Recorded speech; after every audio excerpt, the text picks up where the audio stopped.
Please subscribe to my channel. This is my sincere request to you, honey. That Christmas night, my family laughed like they were watching a comedy special, thinking I was only worth $200. But when I thanked my grandmother, she went pale. She squeezed my hand under the table and whispered that she had actually wired me $2 million. Right then, watching them eat turkey, I realized the money had not vanished. It had been diverted by the very people sitting next to me. My name is Stella Perry, and I have spent 34 years serving as the punchline to a joke I never agreed to participate in. If you looked at my life on paper, you would see a perfectly functional independent adult. I pay my own rent in the city. I have a 401k. I work in risk management, a mid-sized firm where people respect my ability to spot discrepancies in a spreadsheet from across the room. But none of that matters when I cross the county line into Briar Hollow. To the people gathered around this mahogany dining table, I am simply Stellar the screw-up, the black sheep, the one who requires managing. The air inside my mother's house was always thinner than the air outside, as if the oxygen had been sucked out to preserve the furniture. It was Christmas night, and the residence was staged like a magazine spread. My mother, Paula, had outdone herself. The garland on the banister was real balsam. The candles were beeswax, and the tension was so thick you could carve it with the silver knife sitting next to my untouched turkey. We were all there playing our assigned roles in the family theater. There was Mason, my older brother, the golden boy who could burn down a building and be praised for the warmth of the fire. There was Brooke, my younger sister, the social butterfly whose entire personality was curated for social media engagement. And then there was me sitting at the far end of the table near the kitchen door, the designated audience member for their success. But the most important person in the room was sitting to my right, my grandmother. Marjorie Dalton Maggs, as I called her, looked frail this year. Her skin was like parchment paper, translucent and delicate, and she seemed to shrink inside her heavy wool cardigan. Maggs was the only person in this bloodline who looked at me and saw a person rather than a project. Dinner had been a marathon of backhanded compliments. Paula had spent 20 minutes praising Brooke's bravery for buying a new house in this economy, followed by a pointed question to me about whether I was still renting that charming little shoebox downtown. I had learned long ago that defense was futile. In the Perry household, silence was the only shield that worked. Then came the main event. Paula clapped her hands together, the sharp sound cutting through the low hum of jazz playing on the speakers.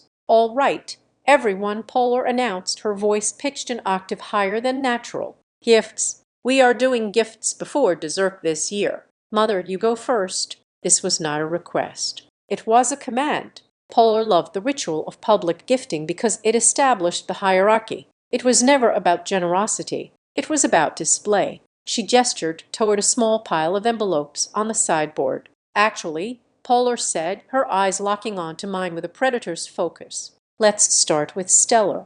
Mother prepared something for everyone, but she wanted to make sure Stellar got hers. My stomach tightened. I knew this setup. It was the annual humiliation ritual. The goal was to give me something visibly less than the others, wait for a crack in my composure, and then call me ungrateful if I showed a single micro-expression of disappointment. Last year, it had been a gift card to a grocery store while Mason got a set of golf clubs. The year before, a self-help book on budgeting, while Brooke got diamond studs. Paula slid a cream-colored envelope across the polished wood.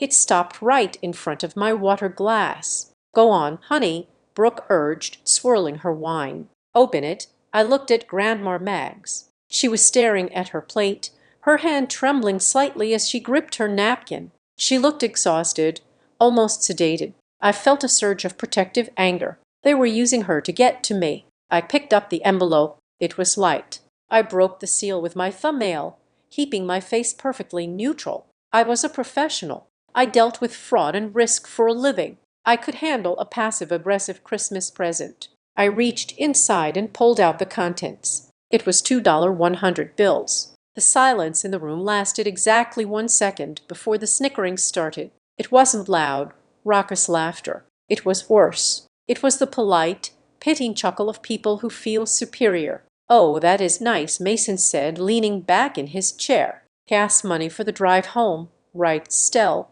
Brooke covered her mouth, her eyes dancing with malicious glee. That is sweet, Grandma. It is good to help Stellar out with the basics. Every little bit helps when you are situated like she is. Polar offered me a sad, tight smile. It is the thought that counts. Stellar, don't be rude. $200 is a lot of money for some people. They were waiting for it. They were waiting for me to blush, to look down, to cry, or to snap back so they could call me unstable. They wanted the Stellar show. I refused to give it to them. I took a breath, folded the two bills neatly, and placed them back in the envelope. I turned my chair slightly toward Grandma Maggs. I ignored the smirk on Mason's face. I ignored Polar's watchful stare. I focused entirely on the woman who had taught me how to raid and how to survive. "Thank you, Grandma," I said, my voice steady and warm. I meant it. If Maggs had $5 to her name and gave me one, I would value it more than $1,000,000 from Polar. I appreciate it, really. I reached out and gently covered her cold, trembling hand with mine. That was when the air in the room changed. Maggs did not smile back. She did not nod. Instead, her head snapped up. Her eyes, usually cloudy with age, suddenly sharpened into a terrifying clarity. The color drained from her face so fast she looked like a ghost. She gripped my hand back. Her grip was surprisingly strong, almost painful, like a person hanging off a cliff edge. 200, she whispered. The laughter at the table died down, but not completely. Polar was still smiling, reaching for the wine bottle. "Yes, Mother 200. You were very generous." Maggs ignored her daughter. She stared straight into my eyes, and I saw genuine terror there. "No," Maggs rasped. Her voice was shaking, but the words were distinct. "No, Stella, I did not give you $200. It is okay, Grandma," I soothed, thinking she was embarrassed by the small amount compared to what the others likely got. "It is perfect. I love it." "You do not understand," Maggs said, her voice rising, cracking with panic. She squeezed my hands so hard her knuckles turned white. "I wired the money. I went to the bank. I wired $2,000,000 to your account last Tuesday." The silence that followed was absolute. It was not the silence of confusion. It was the silence of a bomb that had just landed in the center of the table and was ticking down. I froze. I looked at the envelope in my hand. Then I looked back at Maggs. $2,000,000. "Mother, do not be silly," Polar said. Her voice was sharp, cutting through the quiet like a whip. But I noticed something. She did not look at Grandma. She looked at Mason. "You are confused. The doctor said this might happen. You are mixing up your numbers again." "I am not confused," Maggs snapped, showing a flash of the iron will she used to have before she got sick. "I sold the land in Montana. I wired the proceeds to Stella. All of it. $2,000,000. The temperature in the room seemed to drop 10. Mason cleared his throat loudly. "Grandma, let's get you some water. You're talking crazy. There is no land in Montana anymore. That was sold years ago." "I sold it last week," Maggs insisted, her chest heaving. She looked at me, pleading. "Stellar, check your phone. Check your bank." I sent it. "I wanted you to have it all so you could get away from this." I sat there paralyzed. My mind was racing. $2,000,000. Maggs had always told me she had put something aside for me, something she kept hidden from Polar's prying eyes, but I had assumed it was an old jewelry box or a few savings bonds. I looked around the table, and that is when I saw it. Usually, when an elderly relative starts talking nonsense at a holiday dinner, the family reaction is a mix of concern, pity, and embarrassment. You worry about their health. You look at each other with sad eyes. That was not what I was seeing. Polar was gripping the stem of her wine glass so hard I thought it would shatter. Her face wasn't sad. It was pale ashen. She was breathing shallowly, her eyes darting between Maggs and the hallway as if looking for an escape route. Brooke had stopped scrolling on her phone. She was staring at the tablecloth, her jaw clenched tight. She looked like a child waiting to be scolded. And Mason was sweating. A single bee of perspiration was trickling down his temple. Despite the cool temperature of the room, they were not worried that Grandma was losing her mind. They were terrified that she was telling the truth. "I need to check something," I said instinctively, reaching for my purse where my phone was. "No." Polar practically shouted. She stood up, her chair scraping violently against the floor. Stellar, put the phone away. Can't you see you are upsetting her? This is exactly why we didn't want to talk finances tonight.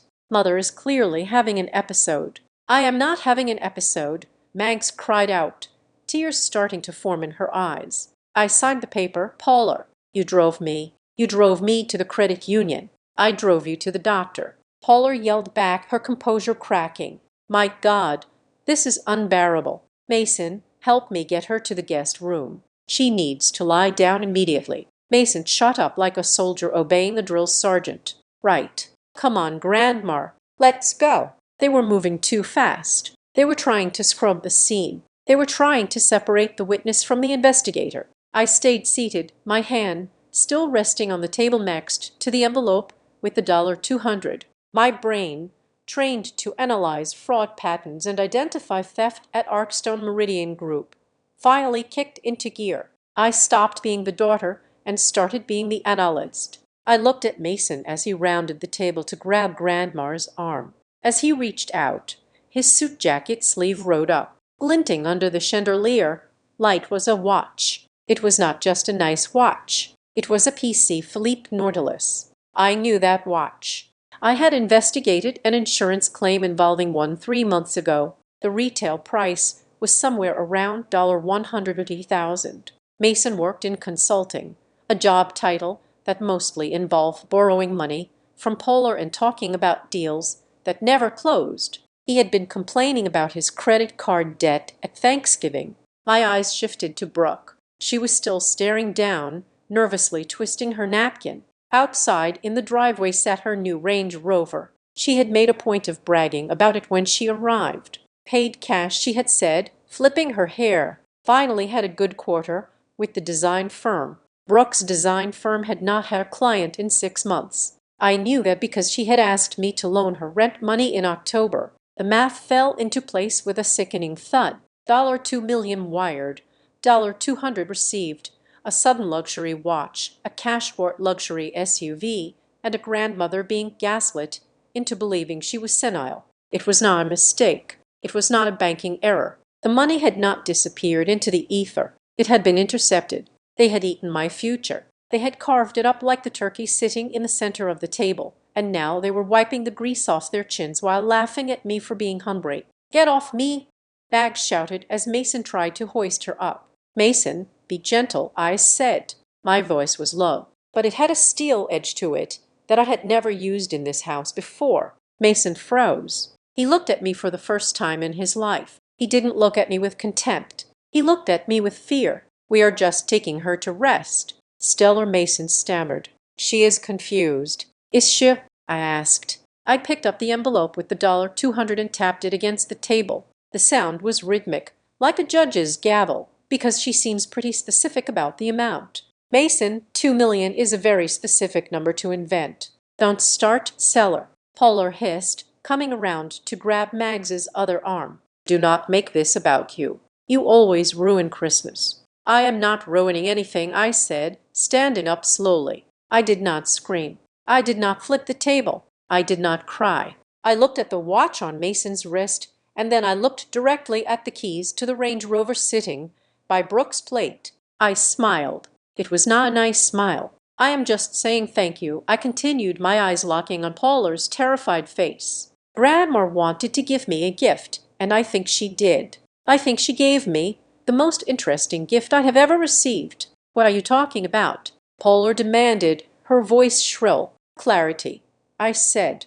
I pocketed the $200. Take her to lie down, I said, stepping back to let them pass. I will be right here. I am not going anywhere. As they hurried Mags out of the room, the old woman looked back over her shoulder at me, her eyes desperate. I gave her a small, imperceptible nod. I needed them to leave the room.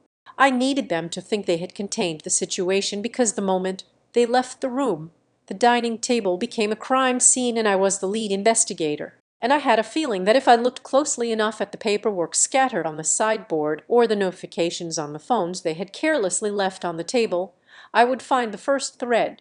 They thought the $200 was a joke. They didn't realize it was evidence. I looked at the half-eaten feast. The checkmate wasn't going to happen tonight. Tonight was for gathering intelligence. But as I stood there in the silence of the dining room, listening to my mother frantically whispering to my brother in the hallway, I knew one thing for certain. I was going to get my money, every single cent of it, and I was going to burn their perfect little world to the ground to get it. Standing alone in the dining room, surrounded by the debris of a holiday meal that had imploded before the pumpkin pie was even served, I felt a strange sense of calm wash over me. It was the same icy detachment I felt when I opened a fresh case file at work. To understand the crime, you have to understand the environment that created the criminal. And to understand why my mother and siblings had just conspired to steal $2 million from an old woman, you had to understand the ecosystem of the Perry household. I did not grow up in a home. I grew up on a stage.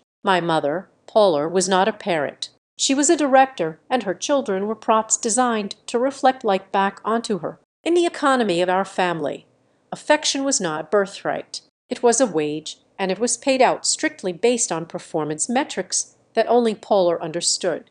Mason was the star asset. From the time he was 5 years old, he learned that his failures were actually the world's fault. If he failed a math test, the teacher was incompetent. If he got cut from the varsity team, the coach was biased. Polar spent 30 years insulating Mason from consequence, building a golden cage of delusion around him. She taught him that he was entitled to success without the labor of earning it. It was no surprise he had grown into a man who wore a $100,000 watch while drowning in debt.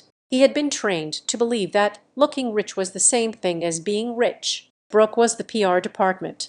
Her job was to be beautiful, bubbly, and socially viable. She was the one Polar trotted out at country club luncheons. Brooke learned early on that truth was flexible. If the reality was messy, you just put a filter on it. You cropped out the ugly parts. You smiled until your jaw itched. She became a master of the polite lie, the social lubricant that kept the gears of Briar Hollow turning. And then there was me. I was the control group. I was the baseline against which their brilliance was measured. There was never any physical violence in our house. People in Briar Hollow did not hit their children. That would leave marks. And marks were evidence. No, the violence in the Perry house was much more sophisticated. It was surgical. It was 1,000 tiny cuts administered with a smile. It was Polar introducing us to strangers. This is Mason. He is going to be a CEO one day. This is Brooke. Isn't she just a doll? And this is Stellar. She is very practical.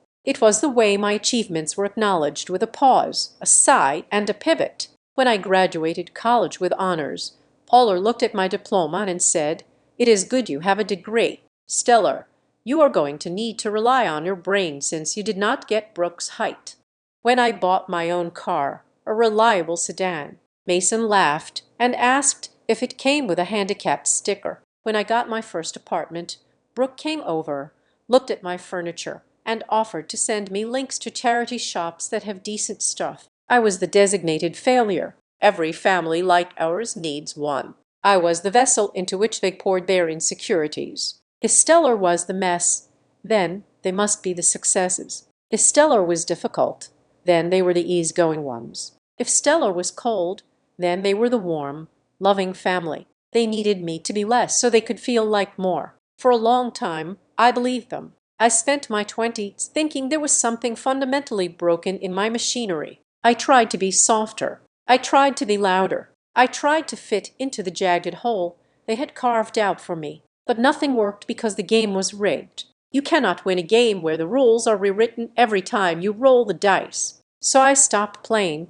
I retreated into the one thing they could not touch, my mind. I became an observer. I learned to sit at these dinners just like the one tonight and watch them. I catalogued their micro-expressions. I tracked the subtle shifts in tone when Polar wanted something. I memorized the patterns of Mason's bravado and Brooke's manipulation. I turned my trauma into a career. My family thinks I am a secretary, or maybe an administrative assistant. They have never really asked, and I have never corrected them. Stellar works in an office. Polar tells her friends, waving her hand vaguely as if I work in a basement sorting mail. It pays the bills, I suppose. In reality, I am a senior risk analyst for the Arcster Meridian Group. My job is to look at complex corporate structures, identify anomalies, and find the money that people are trying to hide.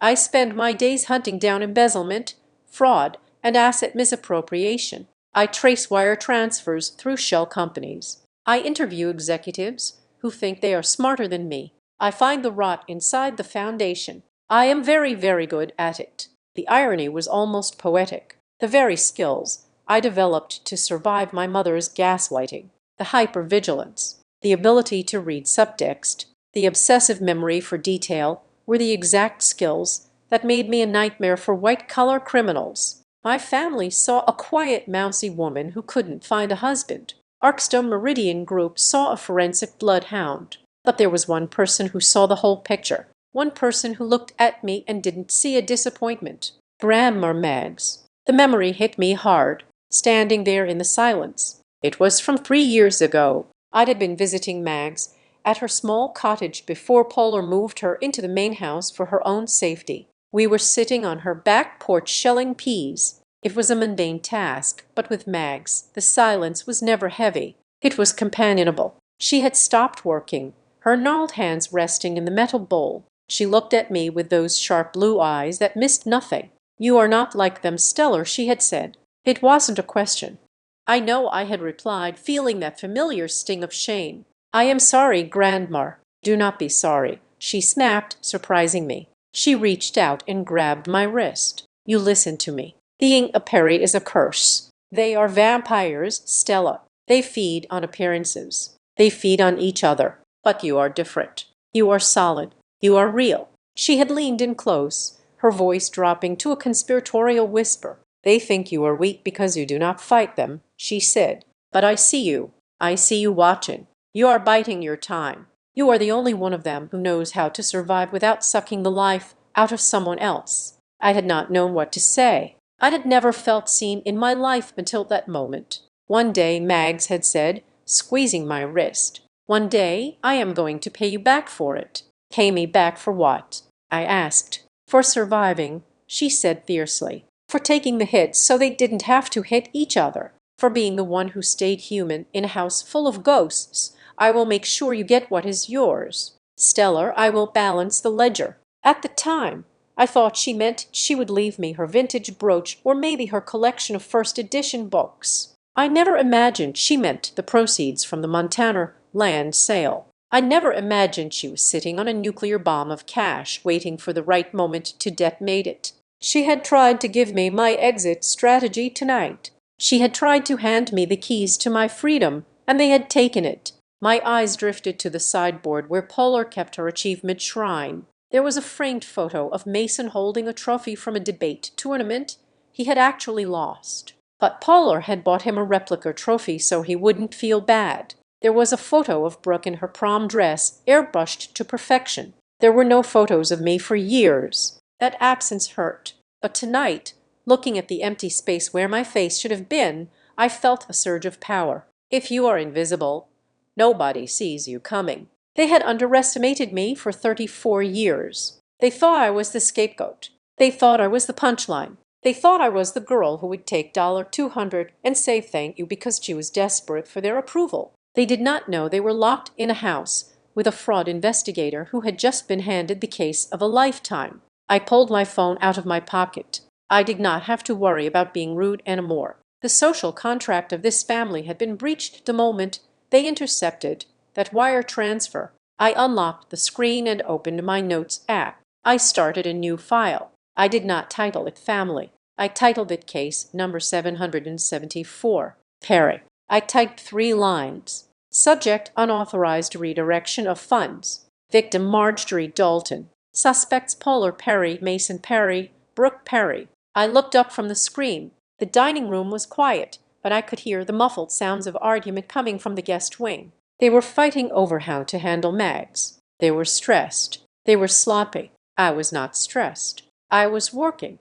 I walked over to the table where Brooke had been sitting. I picked up her wine glass. There was a smudge of lipstick on the rim. I set it back down. Then I noticed something else. In her haste to help Polar drag Grandma out of the room, Brooke had left her clutch purse unzipped on the chair. I could see the corner of a folded piece of paper sticking out. It looked like a receipt. I glanced toward the hallway. No sound of footsteps. I reached out and gently slid the paper from the purse. It wasn't a receipt. It was a deposit slip carbon copy. It was dated 4 days ago. The amount was just under $10,000, the exact threshold to avoid automatic federal reporting requirements. I took a photo of it, slid it back exactly as I found it, and stepped away. The scapegoat was dead. The investigator was awake. And as I looked at the glittering Christmas tree in the corner, I made a promise to the only person in this house who mattered. I heard you, Mags.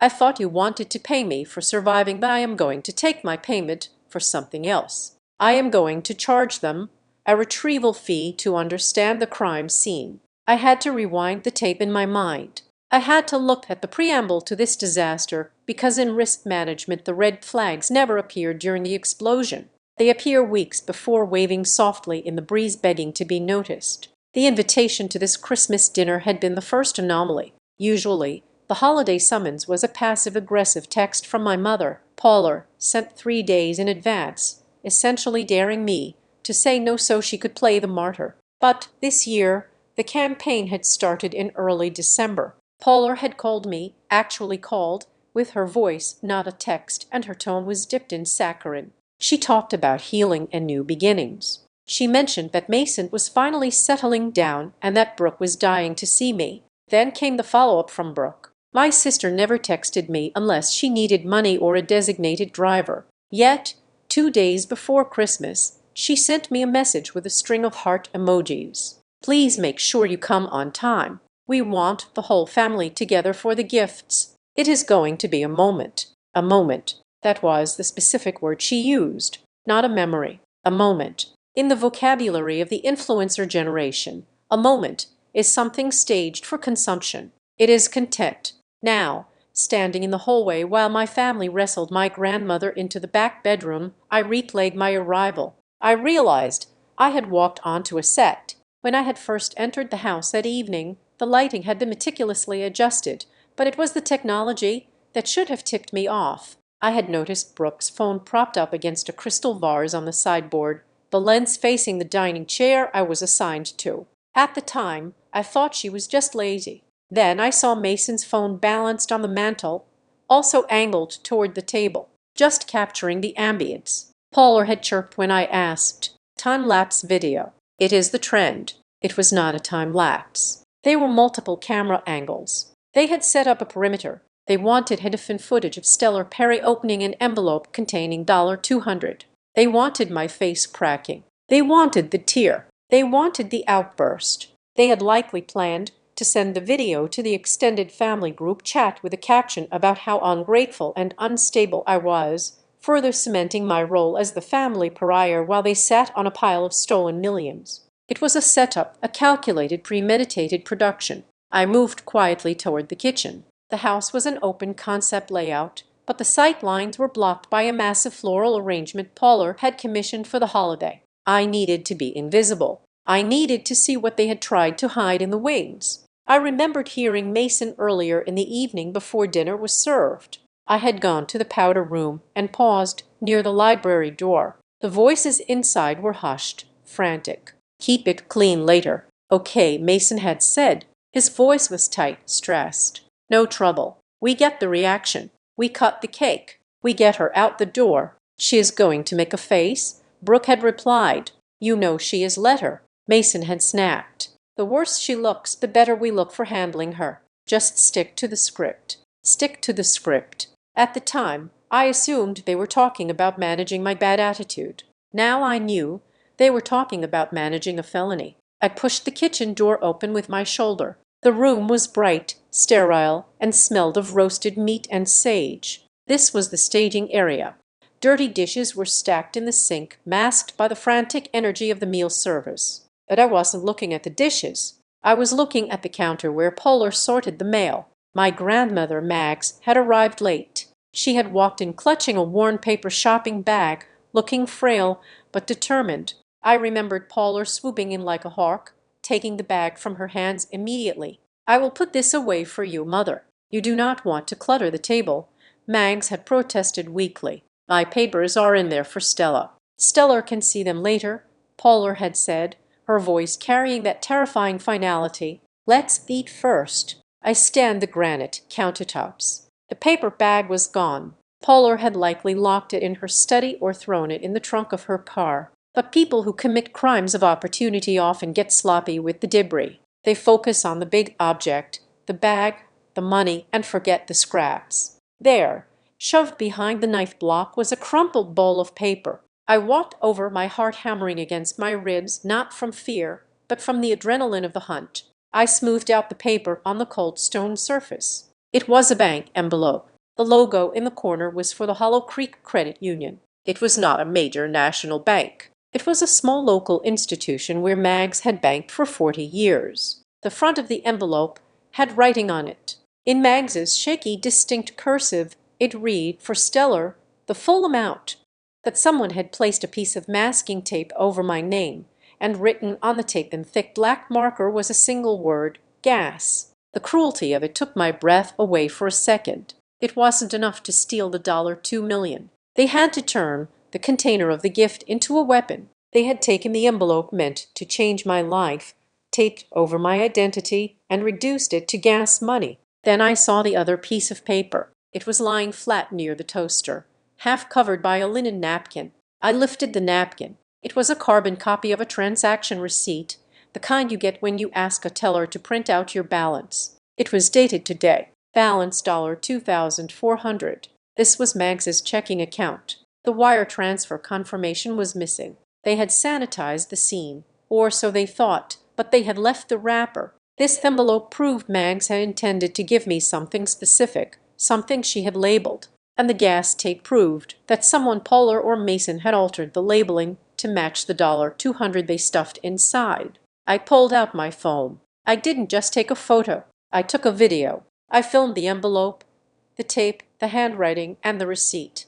I filmed the kitchen to establish the location. I filmed the timestamp on the microwave. I had the physical evidence of tampering. Now I needed the confession. I could hear footsteps coming back down the hallway. The heavy, angry tread of my mother. She is asleep, Polar was saying, her voice loud enough to carry. Thank God I gave her one of her calming pills. She was completely hysterical. She really believes it, Mom. Brooke's voice chimed in, sounding shaky. She really thinks she has $2 million. It is dementia, Brooke, Mason said, his voice regaining its arrogance. It is a delusion of grandeur. Said, really. We need to look into power of attorney sooner rather than later. They were writing the narrative. They were building the cage to lock Mags away in a diagnosis so nothing she said would ever be believed. If I walked out there and screamed at them, if I waved this envelope in their faces, they would call me crazy too. They would say I was scavenging in the trash,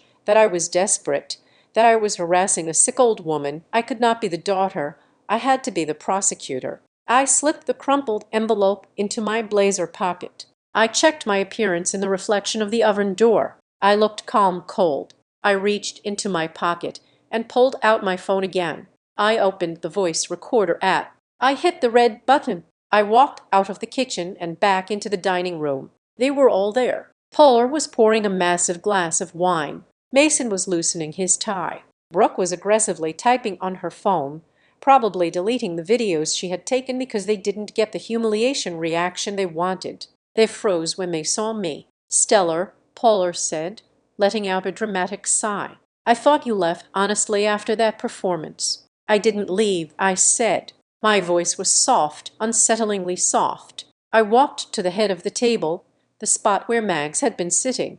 I placed my phone on the table, screened down, the microphone facing them. I just want to check on Grandma, I said. She is sleeping, Mason said quickly. Do not disturb her. She had a rough night. Right, I said. A rough night. I looked at Mason, then Brooke, then Polar. I let the silence stretch until it became uncomfortable. You know, I began, keeping my tone conversational. I work with numbers all day, and numbers are funny things. They do not have opinions. They do not have memories. They just exist. What is your point, Stellar? Brooke snapped. We are tired. My point, I said, leaning forward slightly, is that 2 million is a very hard number to hallucinate. It is specific. It implies a transaction, a sale, perhaps land. Poller's glass hit the table with a little too much force. Wine sloshed over the rim. "We are not doing this," Poller warned. "I will not let you take advantage of your grandmother's confusion to extort money from us." Extort. I repeated the word, tasting it. That is a legal term. Mother, be careful with it. I walked around the table, trailing my hand along the backs of the chairs. Grandma said she wired the money. I said, "You say she didn't? One of you is lying." And since Grandma Maggs has never told a lie in her life, and you three, I gestured vaguely at the room, at the expensive watch, at the keys to the Range Rover. "You three have a history of creative accounting." "Get out," Mason said, standing up. He tried to look menacing, but he just looked like a man in a suit he couldn't afford. "Get out of this house, Stellar." I said. "But first, I want you to tell me exactly what happened at the bank. I want to hear the story. If it is just dementia, it should be easy to explain, right? Who drove her? Who spoke to the teller who signed the slip?" The room went dead silent. They exchanged glances. The tells were screaming at me. Brooke looked at Mason. Mason looked at Poller. Poller looked at the hallway where Maggs was sleeping. It was the triangle of guilt. They were checking to see who had the best lie ready. "I drove her," Poller said, her chin lifting defiantly. "We went to the credit union last Tuesday. She wanted to withdraw $200 for your gift. That is all that happened. She got confused in the line. She started talking about millions. The teller was very patient. We got the cash and we left." "So there was no wire transfer initiated?" I asked. "No," Poller said firmly. "And no papers signed." "No." "And the land in Montana sold years ago," Mason interjected. "The money is long gone."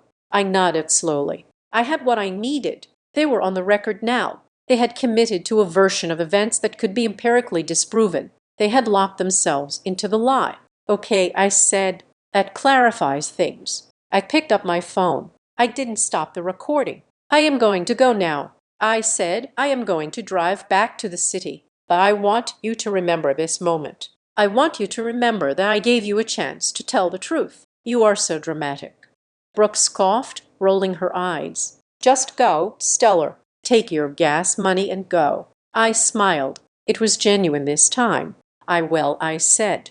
"Thank you for the gas money. It will be very useful for the drive to the district attorney's office on Monday." I turned and walked toward the door behind me. The silence wasn't just heavy. It was petrified. They didn't know if I was bluffing. They didn't know what I knew. But as I reached for the door knob, I heard Poller's voice, shrill and panicked, cut through the air. "She is lying. She doesn't know anything." I didn't look back. I stepped out into the crisp, cold Christmas air. My car was parked down the street, away from their shiny leased vehicles. I sat in the driver's seat and exhaled, a long plume of white breath in the dark car. I stopped the recording and saved the file. File name Confession Attempt 1. I looked at the house one last time. The warm lights were still glowing in the windows, making it look like the perfect American home. But I knew better. It was a fortress of lies, and I had just located the structural weakness. I wasn't going to cry myself to sleep tonight. I was going to work. I started the engine. The radio automatically came on, playing a soft Christmas carol. I turned it off. I needed silence. I needed to think. The envelope in my pocket crinkled as I shifted gears. I patted it like a talisman. "Hold on, Mags," I whispered to the empty car. "I am coming for them." I pulled away from the curb, leaving the house in Briar Hollow behind. They thought the night was over because the guest had left. They didn't realize the investigation had just begun. I drove toward the highway, not toward my apartment, but toward a 24-hour diner with Wi-Fi. I had research to do on the Hollow Creek Credit Union, and I needed to find out exactly who was working the teller window last Tuesday. The game was afoot, and for the first time in my life, I was the one controlling the board. I lied. I did not drive straight to the diner. In the narrative of my escape, I skipped a beat, a crucial 10-minute window that transformed my suspicion into a dossier. Before I started the engine of my sedan, before I left the driveway of that curse house in Briar Hollow, I had to secure the primary witness. I had walked out the front door to make them think I was retreating, but I had doubled back through the side garden. I knew the layout of this house better than the architect did. I knew that the latch on the French doors leading to the guest suite was loose because my father had promised to fix it 20 years ago and never did. I slipped inside. The room was dark, smelling of potpourri and anxiety. Grandma Maggs was sitting on the edge of the bed. She was not sleeping. She was fully dressed, clutching her purse to her chest like a life-preserver. When she saw me step out of the shadows, she did not scream. She let out a long, shuddering breath. "I knew you would come back," she whispered. "I am not leaving you here without a plan," I said, moving to her side and kneeling on the rug. "But we have to be fast. Paula thinks you are sedated. If she comes in and finds me, we lose the element of surprise." Mags nodded. Her hands were shaking, but her eyes were clear. The fog of confusion the family tried to project onto her was nowhere to be found. She fumbled with the clasp of her purse. "They took the bag," she said, her voice trembling with frustration. "Paula took the big bag with the files, but she didn't check my coat." Mags reached into the inside pocket of her wool cardigan. She pulled out a folded, slightly crumpled piece of paper. It was pink, the customer copy of a wire transfer request. "I kept the receipt," she said fiercely. "I am old, Stellar, but I am not stupid. I know how they look at me like I am a child." I took the paper. I pulled out my phone and used the flashlight function, shielding the glow with my hand so it wouldn't bleed under the door frame. I scanned the document. It was a standard wire request form from Hollow Creek Credit Union. Date December 18th. Amount $2 million. Originator Marjorie Dalton. Beneficiary Stellar Perry. Beneficiary account number ending in 4429. My heart hammered against my ribs. The account number was correct. That was my savings account on paper right here in paint ink. It looked legitimate. The instruction was clear. "Grandma," I whispered, zooming in with my eyes on the teller's stamp at the bottom. "This looks right. It says it was sent to me. So why did it never arrive?" I watched the girl type it in. Mags insisted. I stood right there at the counter. "Who was with you?" I asked. This was the most critical question of the night. Walk me through the physical blocking of the scene. Where were you? Where were they? Mags closed her eyes, replaying the memory. Paula drove. She waited in the lobby because she said the line gave her a headache. Brooke came up to the counter with me. She said she wanted to help me hold the papers because my arthritis was bad that day. My stomach turned over. "Brooke, did you fill out this form?" "Grandma," I asked, tapping the pink paper. "No," Mag said. Brooke grabbed a stack of them from the little table. She filled it out for me while we waited. She said, "Let me do the writing. Grandma, you just sign." She read it back to me. $2 million for Stella. I checked it. I signed it. And then we got to the teller. A nice girl knew. Brooke handed her the paper and my ID. The girl typed it in. She gave me this copy. We left. I stared at the paper. If the teller typed in what was on this paper, the money should be in my account. Wires are fast. It had been a week. Unless I looked closer at the paper, the carbon copy was faint. I tilted it under the light there in the section for beneficiary address. The handwriting looked slightly different. The pressure of the pen was heavier, as if someone had gone over it or added something at the last second. And there was a tiny, almost imperceptible mark near the account number box. A smudge. Brooke handled the paperwork. I murmured to myself, and Polar created the distraction in the lobby. It was a classic magician's force. One person controls the deck, the other controls the audience. "Stella," Mag said, grabbing my arm. "Did I do it wrong? Did I lose the money?" "No," I said firmly. "You didn't lose anything. It was taken. There is a difference." I took 3 high-resolution photos of the document. I photographed the front, the back, and the specific area where the teller's stamp overlapped with the handwriting. "Listen to me very carefully," I said, putting the phone away and gripping her hands. "This is the most important thing you will do for me. You have to play dead." "But not literally," I corrected, "but socially. Tomorrow morning when they come in here, I need you to be confused. I need you to be tired. I need you to say, 'Oh, maybe I did imagine it.' Apologize to Polar. Tell Mason you are sorry for causing a scene." Mag stiffened. "I will not apologize to thieves." "You have to," I urged. "If they think you are fighting back, they will lock you down. They will rush the power of attorney paperwork. They will cut off your phone. They will isolate you until you actually do lose your mind. But if they think you are broken, if they think they won tonight, they will get lazy. They will get sloppy. And that is when I will catch them." Mags looked at me for a long moment. Then, slowly, a gleam of understanding entered her eyes. She was a Dalton. She knew how to play the long game. "I will be a ghost," she whispered. "I will be so frail. They will forget I am in the room." "Good," I said. "Do not call me. Do not text me. I will handle everything from the outside. Trust me." I kissed her forehead. Her skin felt like dry paper, but underneath I could feel the pulse of a fighter. "I love you, Stellar," she said. "I love you too, Mags. Now hide. The paper somewhere Brooke won't look. Not in the purse." She nodded and slipped the pink slip into her pillowcase. I moved to the French doors, checked the hallway one last time, still hearing the murmur of Pollard's voice complaining about the wine stain on the tablecloth, and slipped out into the night. That was the 10 minutes I didn't tell you about. Now, back in the present timeline, I was in my car, 5 miles away from the house, parked in the shadowed corner of a rest stop off the interstate. The heater was humming, battling the December freeze. It was 9:15 at night on Christmas. Most banks were closed, but the fraud department of a major financial network never sleeps. And while Hollow Creek Credit Union was small, they used a correspondent bank for large wires.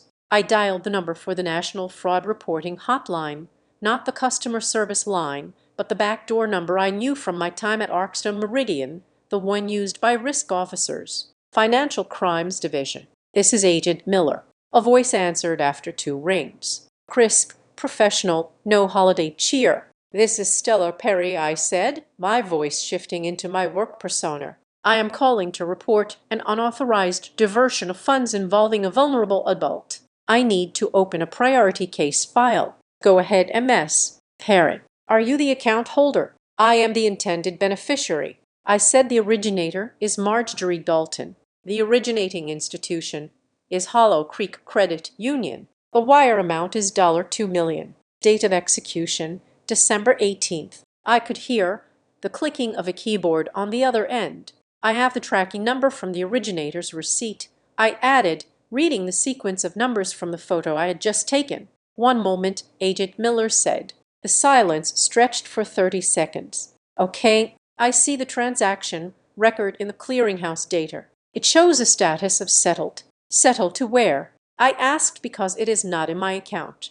"Verification questions first," Miller said. He ran me through the standard identity checks. I answered them mechanically. "Okay, MS." "Perry," Miller said, his tone shifting. He sounded confused. "I am looking at the metadata for this wire. It was initiated at 10:14 in the morning on the 18th. "Yes," I said, "that matches the receipt." However, Miller continued, "There is a flag on the routing instruction. It looks like an amendment was filed at 10:16. "An amendment?" I sat up straighter. 2 minutes later. "Yes. It appears the originating officer, the teller, entered the wire instructions as per your receipt. But then 2 minutes later, a correction was entered manually. The beneficiary name was changed from Stellar Perry to Let Me See Here, SB Holdings, LLC. SB Holdings," I repeated, the bile rising in my throat. "Stellar Perry Holdings." "No, that was too clumsy." "Does it list the beneficial owner of the LLC?" "I cannot disclose that without a subpoena," Miller said. "But the destination account is not yours. It is a business account at a different regional bank." "The amendment," I pressed, my mind racing. "Who authorized it?" "The system log shows it was authorized by the same teller ID, likely under an error correction protocol. Usually that happens if a customer says, 'Oh, I gave you the wrong account number.' Right before the button is pushed, I close my eyes. I saw the scene perfectly. Mag signs the paper. The teller types it in. Then distraction. Pollard drops her keys. Or maybe she comes in from the lobby complaining about the car. And in that moment of confusion, while Max is looking at Pollard, Brooke says to the teller, 'Oh, sorry.' Grandma forgot it is actually for her business account. Here is the LLC info. And because Brooke is the granddaughter, and she has been helping the confused old lady with the forms, the teller, the new girl, just fixes it. She amends the name. She changes the destination. It was a swap, I said into the phone. They swapped the beneficiary in the 2-minute window between entry and execution. MS. Perry, if the account holder was present and did not object, the account holder is 82 years old and was being distracted by accomplices. I cut in. This is elder financial abuse. I am formally requesting a wire recall. I am asserting that the amendment was fraudulent and unauthorized by the account holder. That is a serious accusation. Miller said, if we initiate a recall based on fraud, we freeze the funds at the receiving bank. If you are wrong, you could be liable for damages. I am not wrong, I said. Freeze it. Flag the receiving account for money laundering review and flag the teller ID at Hollow Creek for internal audit. I want to know if that teller has a relationship with anyone named Brooke Perry or Mason Perry. There was a pause. I can flag the transaction for review, Miller conceded, but a full freeze requires a police report or a signed affidavit from the originator. You will have the affidavit by 9 Monday, I promised. Just put the flag on it. Do not let that money move again. If it hops to an offshore account, it is gone. Flag is in place. Miller said case number is 4992 alpha. Anything else? One more thing, I said. The receiving entity, SB Holdings, LLC. Can you at least tell me the state of incorporation? Delaware, Miller replied. Of course it is, I muttered. The black hole of corporate anonymity. I hung up the phone. My hands were gripping the steering wheel so hard my knuckles were white. It was worse than I thought. This wasn't just Polar bullying Mags into signing a check. This was a sophisticated multi-step bank fraud. They had incorporated a shell company with initials that matched mine SB so that if anyone glanced at the paperwork quickly, Stellar Perry and SB Holdings would look similar enough to pass a casual inspection. They had planned this for weeks, maybe months. SB Holdings, I said aloud to the empty car. Sierra Papa Mason's middle name was Samuel. Polar's middle name was Patris. Samuel Patris SB. It was arrogant. It was sloppy. It was exactly the kind of cleverness a man like Mason would think was brilliant. I put the car in drive. The diner was still 5 m away, but I wasn't hungry anymore. I was fueled by a cold, hard rage. I had the receipt. I had the confession of the amendment. I knew the mechanism of the crime. Now I just needed to tighten the noose before they realized I had the rope. I merged onto the highway, the red tail lights of the cars ahead of me looking like a river of blood.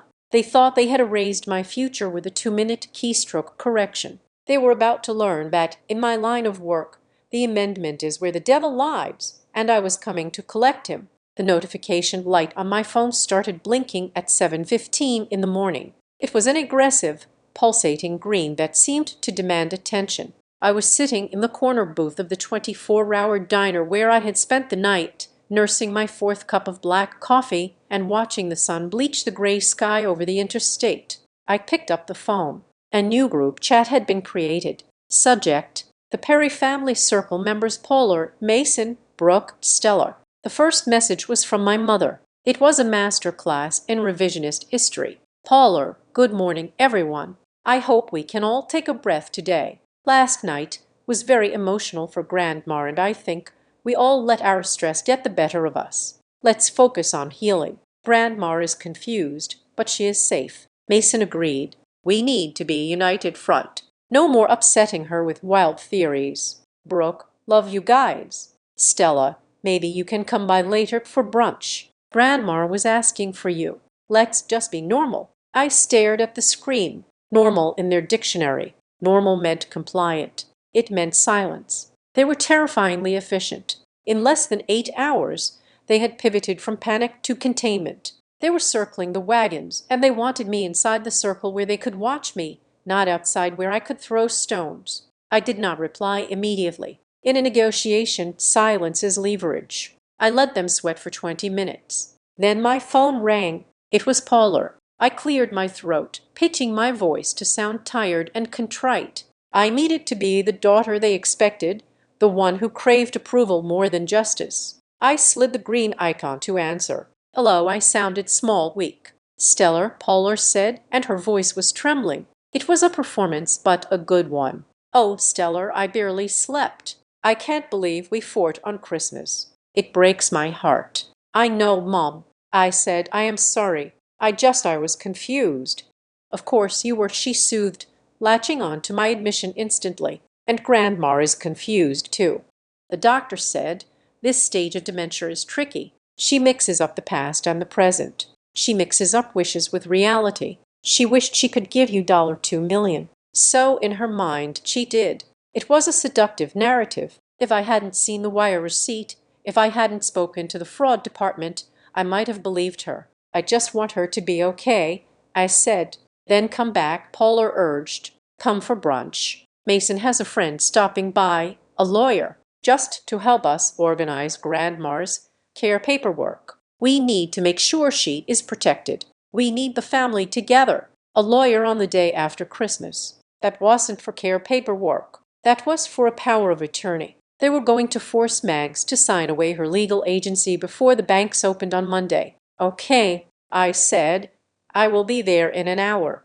I hung up. I didn't go to the bathroom to freshen up. I wanted to look haggarded. I wanted to look like I had spent the night crying in my car, defeated by the weight of ruining Christmas. I needed them to underestimate me one last time. When I pulled into the driveway in Briar Hollow, the scene was aggressively domestic. Mason was salting the walkway. Brooke was shaking a rug on the porch. It was a tableau of suburban responsibility. I walked inside. The air smelled of bacon and fresh coffee, overlaying the stale scent of last night's tension. Paula rushed at me, enveloping me in a hug that felt more like a frisking than an embrace. There she is, Polar murmured. My girl. She led me into the living room. Mags was sitting in her favorite armchair by the fireplace. She looked smaller than she had last night.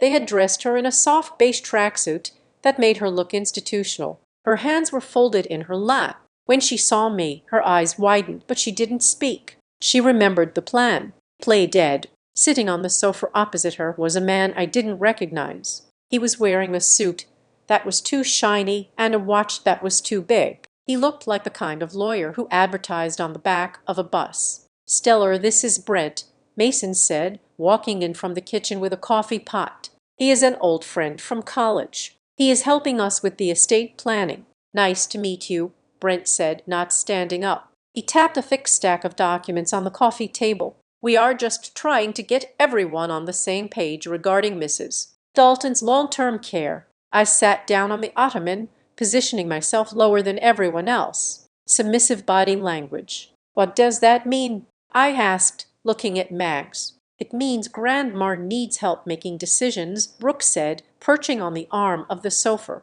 Financial decisions, medical decisions. We need to assign a power of attorney so Mom can handle the bills without dragging Grandma to the bank every week. Like last week, I asked innocently. The room froze for a fraction of a second. Exactly, Polar said quickly. It was so stressful for her. We want to avoid that. Brent uncapped a fountain pen. It is a standard durable power of attorney. It grants Polar Puri and Mason Puri co-signatory rights on all assets. It is just a safety measure. I looked at the document. It wasn't a safety measure. It was a master key. If Mag signed that, they could legally retroactively approve the fraudulent wire transfer. They could claim they moved the money to protect it.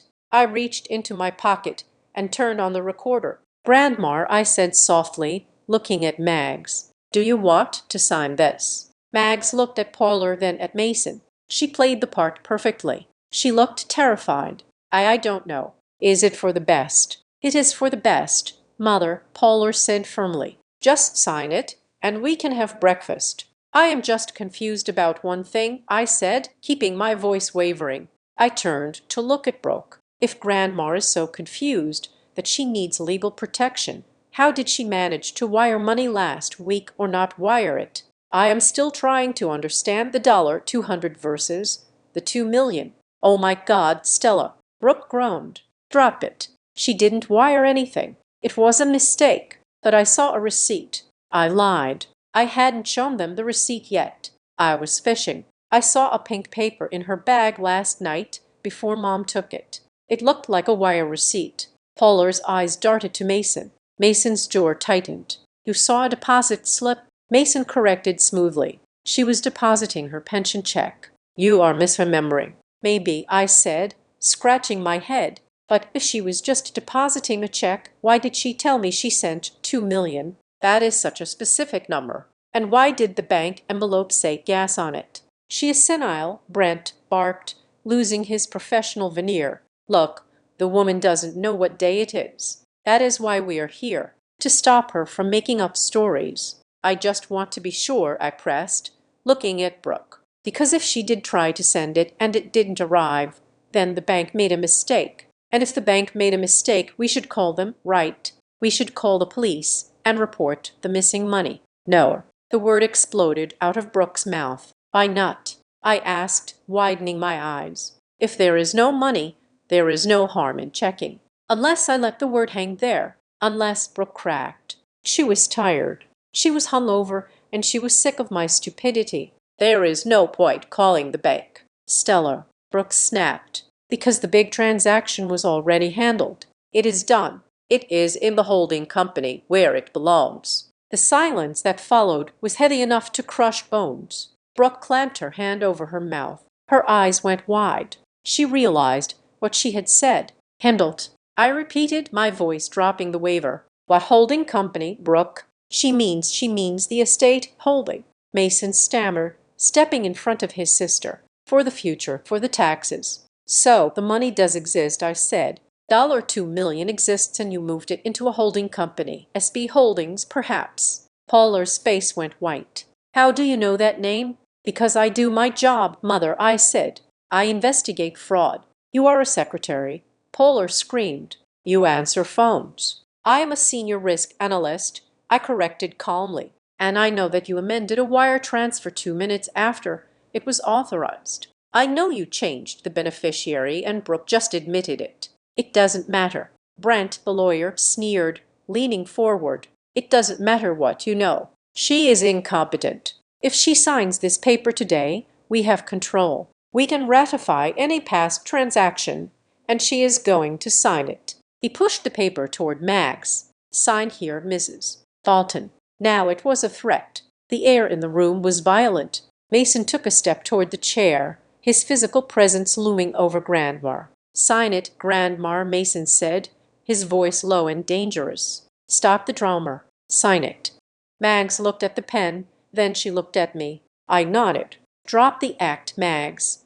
Mags sat up straight. The slump vanished from her shoulders. The cloudiness vanished from her eyes. She looked at Mason with a gaze so withering he actually took a step back. No, Mags said. What did you say? Polar hissed. I said no.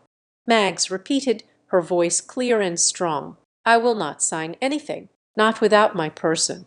We are your people. Polar shouted, throwing her hands up. We are your family. Who else do you have? This ungrateful girl who is trying to send us to jail. She is my granddaughter, Mags said, but she is not my person. Not for this. Mags reached into the pocket of her tracksuit. She pulled out an old flip-style cell phone, not the smartphone Polar monitored. A burner phone. I am only signing legal documents if my advisor is present. Mags said, advisor. Mason laughed. You mean old man Jenkins who does your taxes? He is dead, Grandmar. Not Jenkins, Mags said. She dialed a number. She put it on speaker. The phone rang once, twice. Then a voice answered. It was a deep, growly voice that sounded like it belonged to a man who wore three-piece suits and ate nails for breakfast. This is Arthur Henderson, the voice boomed.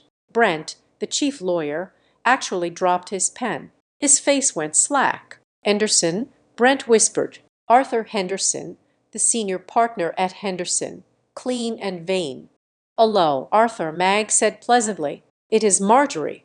Marjorie, the man on the phone said, his tone softening with respect. Is it happening? Yes, Mags said. They are all here. They have a paper they want me to sign. They admitted to moving the funds to a holding company. Excellent. Arthur Henderson said, I trust you are safe. I am, Mags said. Stellar is here. Good. Put me on with them. Mags held the phone out toward Polar. Polar looked at it like it was a bomb. This is Polar, my mother whispered. Mrs. Perry, Arthur Henderson said. I am the executive of the Marjorie Dalton Trust. I have been managing your mother's assets for 40 years. The land sale in Montana was conducted under my direct supervision, and the instruction to wire the proceeds to Stellar Perry was drafted in my office, but she is incompetent. Polar stammered. She doesn't know what she's doing. On the contrary, Henderson's voice cut like a razor. 3 months ago, your mother sat in my office and underwent a full competency evaluation by a forensic psychiatrist. We have it on video. We have the certification. She predicted that once the money was liquidated, you would attempt to intercept it. She predicted you would try to claim she was mentally unfit. The room spun. I looked at Mags. She wasn't just a victim. She was a grandmaster. She had baited the trap months ago. You knew. Mason choked out. I knew you were greedy. Mason, Mags said, her voice sad but firm. I just hoped I was wrong. I hoped you would let the money go. But Mr. Henderson said we had to prepare for the worst. The wire transfer attempt was a test.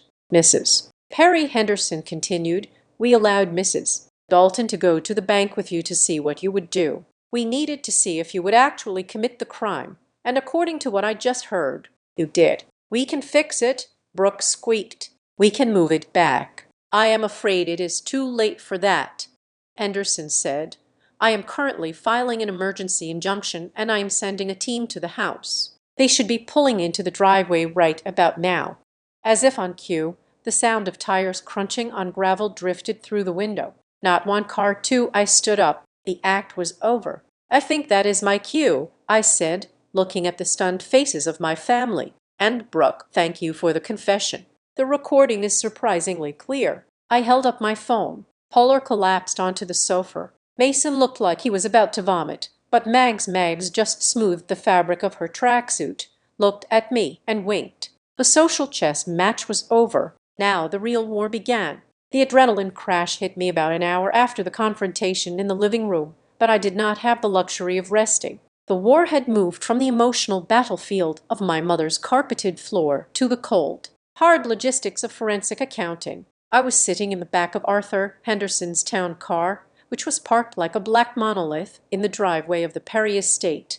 Mags had been whisked away by Arthur's private nursing team to a secure location, a hotel suite in the city where my mother could not badger her into submission.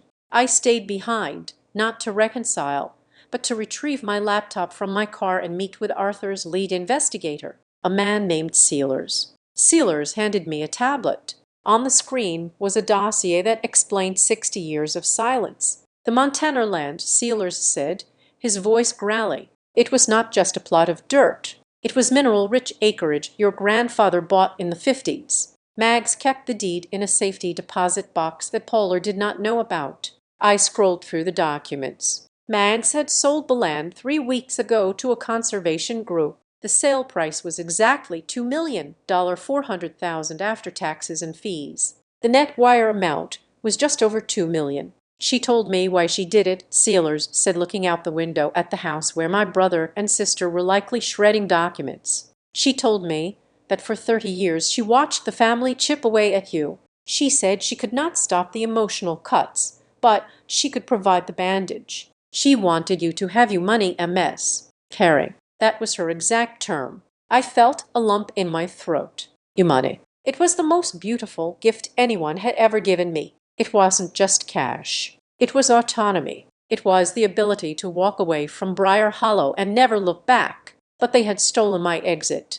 Let's look at the mechanism, I said, pushing the emotion aside. I flagged the wire with the National Fraud Database last night. What do we have from the bank? Hollow Creek Credit Union is cooperating, Silas said. Once Henderson threatened them with a negligence lawsuit for allowing an elder to be coerced, they opened the digital vault. Look at this. He tapped the screen. A call log appeared. On the morning of the wire transfer at 10:15, a call was received by the credit union's verification line. For a wire of that size, the bank is required to call the customer on file to confirm the details. They called Mags's home number. I noted.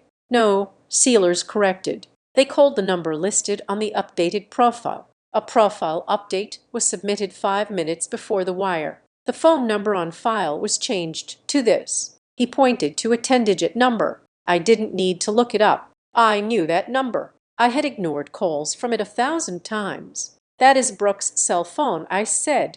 She changed the contact info so the verification call would go to her, not Max. Exactly. Silas said.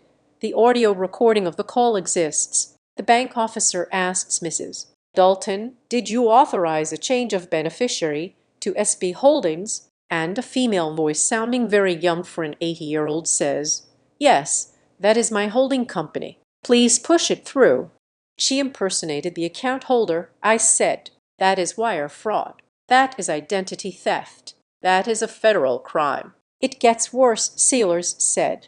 Or better, depending on how much you want to see them in handcuffs. Look at the flow of funds. I switched tabs to the transaction history. The money had hit the account of SB Holdings LLC on the 18th, but it didn't stay there. It was like watching a drop of mercury hit the floor. It shattered into a dozen smaller pieces. Structuring, I whispered. They are smurfing it. In the world of money laundering, structuring is the act of breaking a large sum of money into smaller transactions to avoid triggering the federal reporting threshold, which is $10,000.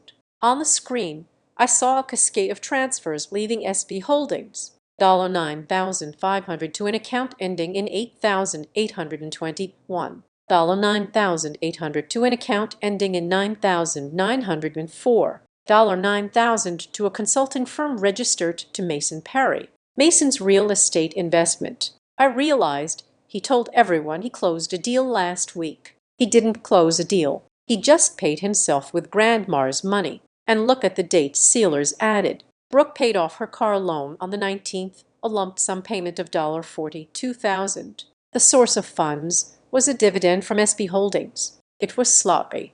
It was incredibly, arrogantly sloppy. They assumed no one would ever look. They assumed Mags would die or be declared incompetent before anyone audited the books. They treated a federal banking system like it was a family piggy bank. We have them, I said. We have the trace. We have the phone record. We have one problem. Silas said, they are launching a counteroffensive and they are aiming it at your livelihood. My phone buzzed. It was an automated alert from my company's HR portal. New document added to your personnel file. What did they do? I asked, opening my email. Paula called your company's FX hotline an hour ago. Sealers said. She claimed she was a concerned family member. She reported that you are suffering from a severe manic episode, that you are financially unstable, and that you have been harassing your elderly grandmother for money. She offered to send them a video of you screaming at dinner last night. I felt the blood drain from my face. Arkstone Meridian Group deals with sensitive financial data. If an analyst is flagged as mentally unstable or financially desperate, their security clearance is suspended immediately. It is an automatic protocol. Paula knew this. She didn't know what I did exactly, but she knew that, in the corporate world, the reputation of instability is a career death sentence. She was trying to get me fired so I would lose the resources to fight them. She wanted to break me financially so I would have to come crawling back to the family for support. Drive. I told the chauffeur, take me to the office now. It is Sunday, Silas noted. I have a key card, I said, and the head of human resources comes in on Sundays to catch up on paperwork. I am not letting Polar control the narrative. The drive to the city took 45 minutes. I spent the entire time drafting a formal affidavit on my laptop. I attached the photos of the wire receipt, the call log Silas had given me, and the recording of Brooke's confession from the living room. When I walked into the glass lobby of Arkstone Meridian, I didn't look like a victim. I looked like an analyst on a warpath. I swiped my badge. The light turned green. Thank God.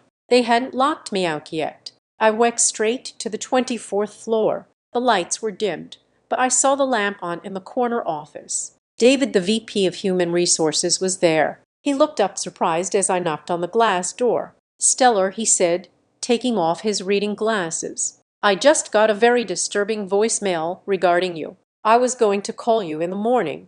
I know, I said. walking in and placing my laptop on his desk. Paula Perry, my mother. She claims I am having a breakdown. She claims you are extorting your grandmother, David said, his face serious. Stellar, you know I have to take this seriously. We handle client risk if you are compromised. I am not compromised, I said. I am the whistleblower. I turned the laptop around. This is not a family dispute, David. This is an active financial crimes investigation. My mother and siblings are currently the subjects of a fraud inquiry involving $2 million. They are attempting to discredit me because I uncovered the theft. David looked at the screen. I played the audio of Brooke saying the big transaction was already handled. It is in the holding company. I showed him the structuring pattern of the bank transfers. I am filing a preemptive disclosure, I said, using the company's own terminology. I am reporting that I am being targeted by bad actors attempting to manipulate my employment status to obstruct an investigation under the company's protection policy. I am requesting legal support. David listened. He watched the numbers. He was a numbers guy just like me. He saw the structuring. He saw the LOC shell game. Holy hell, David muttered. Your family did this. Yes, I said. And if they are willing to defraud a federally insured credit union, lying to an HR hotline is nothing to them. David picked up his phone. I am flagging the complaint from your mother as malicious harassment. Your clearance stays. And Stellar, yes. Do you need corporate legal to draft a cease and desist? No, I said, I have Arthur Henderson, but thank you. I walked out of the office feeling lighter. They had fired their biggest gun, my career, and it had jammed. But the final piece of the puzzle fell into place when I got back to the car. Sealers was waiting with a laptop open. We got the visual, Silas said. Henderson got the preservation order for the CCTV footage from the credit union lobby. You need to see this. He pressed play. The grainy black and white footage showed the lobby of Hollow Creek Credit Union. I saw Mags looking small and confused. I saw Paula pacing near the door, talking on her phone, likely the distraction. I saw Brooke guiding Mags to the counter, but then I saw the teller. In my mind, I had imagined a stranger, a random employee who made a mistake or was charmed by Brooke. But as the camera zoomed in on the teller station, I recognized the profile, the blonde hair, the specific way she leaned over the counter, the familiarity with which she touched Brooke's arm. Whores, I said. Silas froze the frame. I know her, I said, my voice cold. Who is she? Her name is K.H. Lowe Vance. I said. She was Brooke's maid of honor at her first wedding. They went to sorority together. She doesn't just work at the bank. She is Brooke's best friend. The realization hit me with the force of a physical blow. This wasn't just a crime of opportunity where Brooke saw a wire form and got greedy. This was a conspiracy. Brooke had chosen that specific branch because Chloe was working. Chloe had likely been the one to signal them when the new system allowed for easy amendments. Chloe was the one who accepted the phone verification, knowing full well she was talking to Brooke, not Mags. It is an inside job, Silas said. That moves this from fraud to racketeering. We are looking at a RICO predicate if we push hard enough. Chloe Vance, I said, staring at the screen. She has a mortgage. She has 2 kids. She has everything to lose. What do you want to do? Silas asked. I looked at the image of my sister and her friend laughing while my grandmother signed away her life savings in the foreground. Brooke thinks she is protected because she is family. I said she thinks I won't send her to jail. But Chloe is just a friend, and friends flip when they see the indictment coming. I closed the laptop. We are not going to arrest Brooke, I said. Not yet. We are going to break Chloe. If we get the teller to confess that she knowingly processed a fraudulent amendment at Brooke's instruction, the whole house of cards falls down. I will have the legal team draft a subpoena for MS. Lance, Sealer said. No, I said.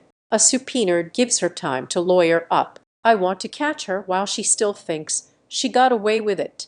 I looked at the time. It was late afternoon. Take me to the bank, I said. I know she is not working today, but I know where she lives, and I think it is time for a courtesy visit from the risk management department. My family had tried to use my job to destroy me. Now I was going to use my job to destroy their alibi. They had made one fatal mistake. They involved an outsider, and outsiders do not have the same blood loyalty that keeps secrets buried. Low Vance was the loose thread, and I was about to pull it. Monday morning broke over the city with a gray, steely determination that matched my mood perfectly. While my family was likely scrambling to find a compliant doctor to declare my grandmother incompetent, I was sitting in the corner office of Taylor Green. Taylor was now a warm woman. She did not have family photos on her desk. She had a view of the skyline and a reputation for dissecting financial predators with the precision of a surgeon. She was the kind of lawyer you hired when you didn't just want to win a case. You wanted to scorch the earth so nothing would ever grow there again. "Let's review the board," Taylor said, sliding a tablet across the polished obsidian desk. "We have the wire receipt. We have the admission of the amendment. We have the structuring of funds. And thanks to your preemptive strike with HR yesterday, we have evidence of retaliation. You have given me a lot of ammunition." "Stellar, is it enough to stop them?" I asked. "It is enough to start the bleeding," Taylor corrected. "But if we want to kill the beast, we need to cut off the head." She pressed a button on her intercom. "File the expart motion for the emergency protective order, allegations of elder abuse, financial exploitation, and conspiracy to commit fraud. I want a temporary restraining order barring Polar Perry, Mason Perry, and Brooke Perry from contacting Marjorie Dalton or accessing any assets in her name, and attach the affidavit from Arthur Henderson regarding the competency evaluation." "Done." Her paralegal's voice crackled back. "Now," Taylor said, turning back to me, "we subpoena the communications." The legal machinery moved faster than I expected. Because we had credible evidence of a felony, the wire fraud, Taylor was able to convince a judge to expedite the discovery process. We weren't just asking for bank records. We were asking for the digital footprints of the conspiracy. By Wednesday afternoon, we had the logs. I sat in a conference room surrounded by boxes of printed text messages and email chains. It is a strange thing to read the transcript of your own family plotting against you. It creates a dissonance in your brain, a gap between the people you remember eating birthday cake with and the people on the page. I picked up a stack of logs from a group chat titled Project Montana. December 10th. Mason. "Grandma is meeting with Henderson again. We need to move fast. If she liquidates the land, the cash is loose." December 10th. Polar. "I will handle mother. She trusts me. We just need to make sure Stellar is not in the ear." December 12th. Brooke. "I talked to Chloe at the credit union. She says she can flag the account if a big wire comes in. She can put a hold on it for verification, which gives us a window." December 12th. Mason. "But if the money moves, it moves to us. We need to set up the LLC. I will file the papers for SB Holdings tomorrow." I felt a cold chill. They hadn't just reacted to a senile old woman's whim. They had pre-planned the interception. They had built the trap before Mags even walked into the bank. But the text that broke me, the one that made me put the paper down and stare at the wall for a full minute, was dated December 24th, Christmas Eve. "Polar, she is insisting on giving Stellar the money tomorrow. She thinks the wire went through. Brooke, let her give the envelope. It will be funny." Mason, "What is in it?" Polar, $200. I switch the cash. "Let's make her open it before dinner. I want to see her face when she thinks she is rich and realizes she's just Stellar." Brooke, lol. "Give her $200 only. Watch her perform. I will set up the camera cold open. Watch her perform." They didn't just want the money. They wanted the show. They wanted to consume my humiliation as entertainment. The $200 wasn't a gift. It was a prop in a comedy sketch where I was the only one who didn't know the lines. "You okay?" Taylor asked, stepping into the room. "I am fine," I said, my voice devoid of emotion. "I just found the intent. This proves malice."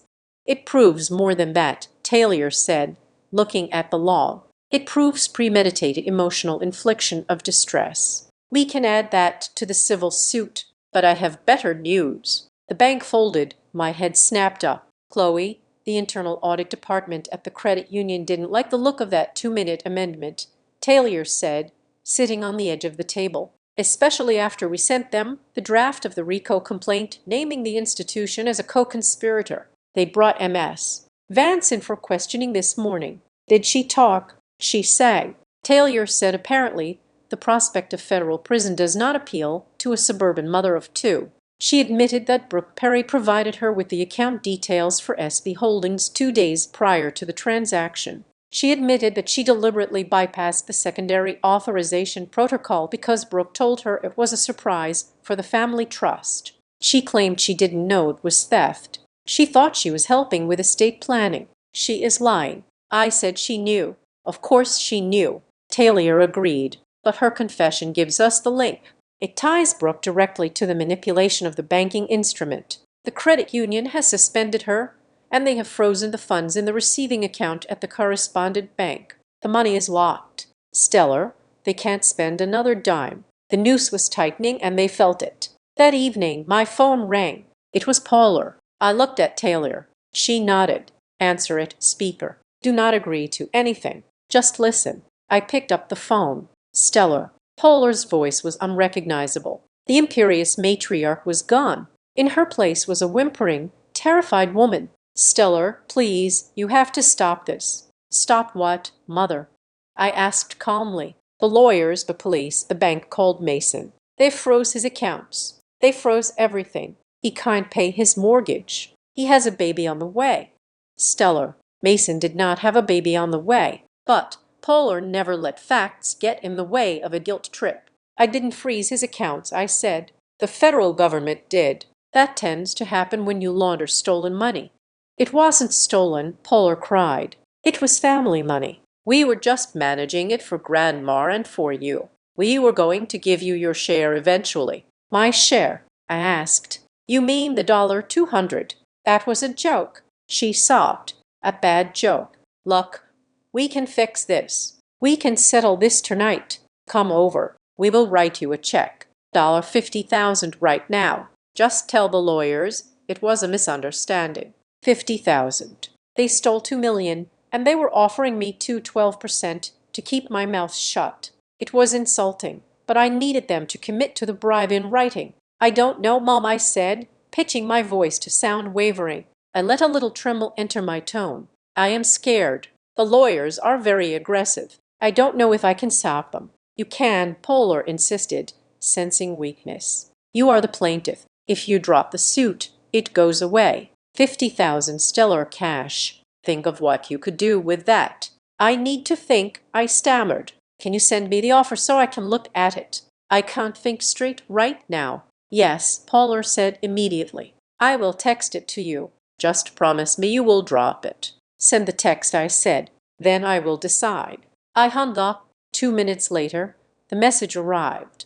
Polar, if you withdraw the complaint and sign the NDA, we will transfer $50,000 to you immediately from the SB Holdings account. We just want peace. Taylor read the text and smiled. It was a shark smile. They just admitted control of the SB Holdings account, Taylor said, and they offered a settlement paid from the proceeds of the crime.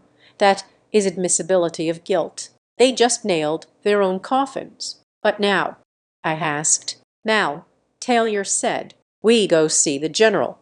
We drove to the secure hotel where Mags was staying. It was a suite in a high-end complex used by diplomats and high-profile witnesses. Mags was sitting by the window, watching the city lights. She looked rested. The haunted look she had worn at Christmas was gone. They are panicking, I told her, sitting opposite her. They offered me $50,000 to walk away.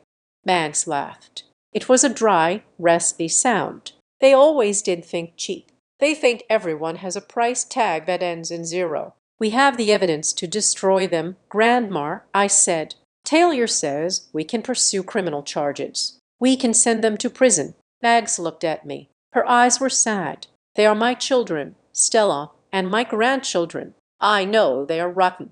I know they are thieves. But do I want to spend my last years visiting them in a penitentiary? I felt a surge of disappointment. You want to let them go?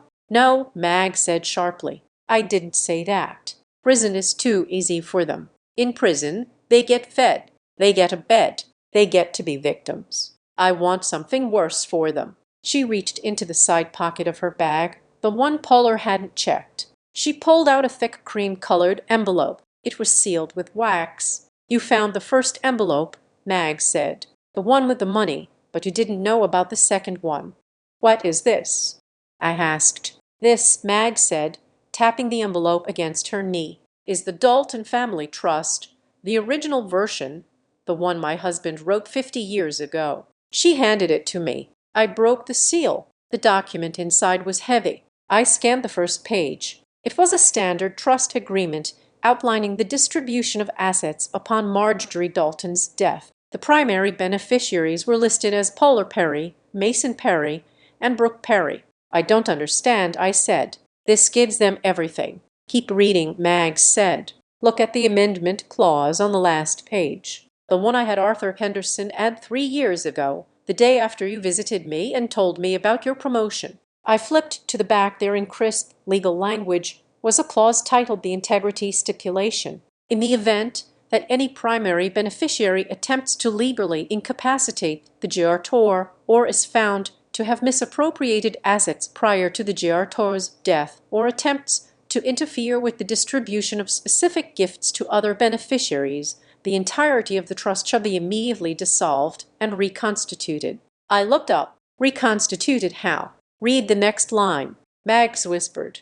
"Upon activation of this clause, all assets previously designated for Polar Perry, Mason Perry, and Brooke Perry shall be transferred to the sole remaining beneficiary who has not violated the stipulations, Stellar Perry. Furthermore, the violating parties shall be explicitly disinherited from all future distributions, real estate holdings, and liquid assets." My hands shook. This isn't just about the $2 million, I realized. This is everything. The house in Briar Hollow, the investment portfolio, the antique collection, the remaining land, everything. Mags confirmed. "The house they are sleeping in right now. It is in the trust. If they had just let you have the money, they would have kept the rest. They would have inherited millions when I died. But because they got greedy, because they tried to steal your piece, they lost the whole pie." Taylor finished, her eyes widening in admiration. "Mrs. Dalton, this is brilliant. It is a poison pill defense." "I told Arthur to hold it," Mag said. "I told him it only becomes active if they cross the line. Tonight when they offered you money to silence you, did they cross the line?" "They sprinted across it," I said. "Then activate it," Mag said. She looked at me, and for the first time I saw the matriarch who had raised a family, buried a husband, and survived decades of betrayal. "Sign the affidavit, Stellar. Trigger the clause. I am not sending them to jail. I am sending them to the street. I am evicting them from the life they think they deserve." I looked at the document. It was more powerful than a subpoena. It was an eviction notice for their entire existence. "If I sign this," I said, "they lose the house, they lose the safety net. Mason loses his consulting backing, Brooke loses her lifestyle. They chose this," Mag said. "They ate the future. Now they can starve." I took the pen from Talia. I didn't hesitate. I didn't think about the Christmas dinners or the fake smiles. I thought about the gas tape on the envelope. I thought about the text message. "Watch her perform." I signed my name. "It is done," Taylor said, taking the document. "I will file this with the probate court tomorrow morning, and then I will serve them with the notice to vacate." The legal thriller was over. The horror story was about to begin for them. They thought they were fighting for $2 million. They didn't realize they had just gambled their entire inheritance on a bluff, and I was holding a royal flush. "What do we do now?" I asked Mags. Now Mags smiled, leaning back in her chair. "Now we wait for the screens." The war for the narrative began at 6:00 on Tuesday morning. My mother, realizing that she had lost control of the legal battlefield, decided to scorch the earth of my reputation. She did not use lawyers for this. She used Facebook. She used the family group chats. She used the grapevine of Briar Hollow, which was faster than fiber optic cable and twice as toxic. I sat in my apartment watching the notifications roll in. Polar had posted a long emotional diatribe. She claimed that I was suffering from a severe mental health crisis. She alleged that I had come to Christmas dinner demanding money from our beloved confused grandmother, and that when the family refused to enable my gambling addiction, a nice creative touch, she added, I had threatened to sue them. She posted an old photo of me looking tired and disheveled from college finals week. Captioned, "Please pray for Stellar. We are trying to get her the help she needs, but she is lashing out at the people who love her most." It was a master class in Darvo, deny, attack, and reverse victim and offender. My phone blew up with texts from cousins I hadn't seen in a decade. "Stellar, is this true? Do you need a place to stay? How could you do that to Mags?" I did not reply. I did not comment. I did not post a defensive status update. In the court of public opinion, the person who screams the loudest usually looks the guiltiest. I wasn't interested in winning likes. I was interested in winning the war. I opened my laptop. I had spent the night compiling a document with Silas and Taylor. We called it the Truth Ledger. It wasn't an emotional rant. It was a PDF containing the wire receipt, the gas envelope photo, the bank's amendment log, and the transcript of Brooke's confession. I did not send it to the gossip mongers. I sent it to the gatekeepers. I emailed Uncle Vance, my grandfather's brother, who controlled the invitations to the annual family reunion and held the moral high ground in the clan. I emailed the board of deacons at Polar's church. I emailed the compliance officer at the real estate licensing board where Mason held his credentials. I added a simple subject line, documentation regarding the financial exploitation of Marjorie Dalton. Then I waited. The silence that followed was heavy for 3 hours. Polar continued her posting spree. Then at noon, the tide turned. I was added to a conference call by Uncle Vance. I muted my microphone and listened. Polar was already on the line, sobbing performatively. "She is ruining us, Uncle Vance," Polar wailed. "She is making up these horrible lies because she's jealous of Brooke and Mason. You know how Stellar is. She has always been difficult." "Stop talking, Polar," Uncle Vance said. His voice was not loud. It was Grant. But I said, "Stop." Vance commanded, "I am looking at a document from the credit union. I am looking at a time-stamped log showing a beneficiary change to an LLC registered to you and your children. Did you authorize this?" "It was for Mags," Polar insisted, "to protect her assets by moving them into a shell company Mags doesn't control." Vance asked, "That is not protection, Polar. That is embezzlement. Do not call this family drama. Calling this drama is covering up a crime. And I will not have the Dalton name dragged through criminal court because you wanted a new kitchen." "It is not like that," Polar shrieked. "It is exactly like that," Vance said. "I am removing you from the reunion committee effective immediately. And Polar, if you post one more word about Stellar, I will personally fund her legal team." The line went dead. I smiled and took a sip of my coffee. The social shield had been shattered. Now came the financial suffocation. Mason was the first to feel the air leave the room. According to sealers, Mason had placed a non-refundable deposit on a triplex in the city, planning to use the laundered funds to close the deal on Thursday. He had already bragged about it on LinkedIn. I wasn't there to see it, but sealers had a contact at the escrow company. The report I got was delicious. Mason had walked into the closing meeting wearing his PC Philippe watch, looking like the master of the universe. When the escrow officer asked for the proof of funds for the remaining balance, Mason had handed over a statement from SB Holdings. The officer had looked at the computer, frowned, and typed something. "Mr. Perry," the officer had said, "this account is flagged." "Fact," Mason asked, sweating. "That is a mistake. I transferred $50,000 into it yesterday. The entire account is frozen by federal order," the officer said. "Code red, suspected illicit origin. We can't accept funds from this entity. Do you have another source?" Mason didn't have another source. He had maxed out credit cards and a leased BMW.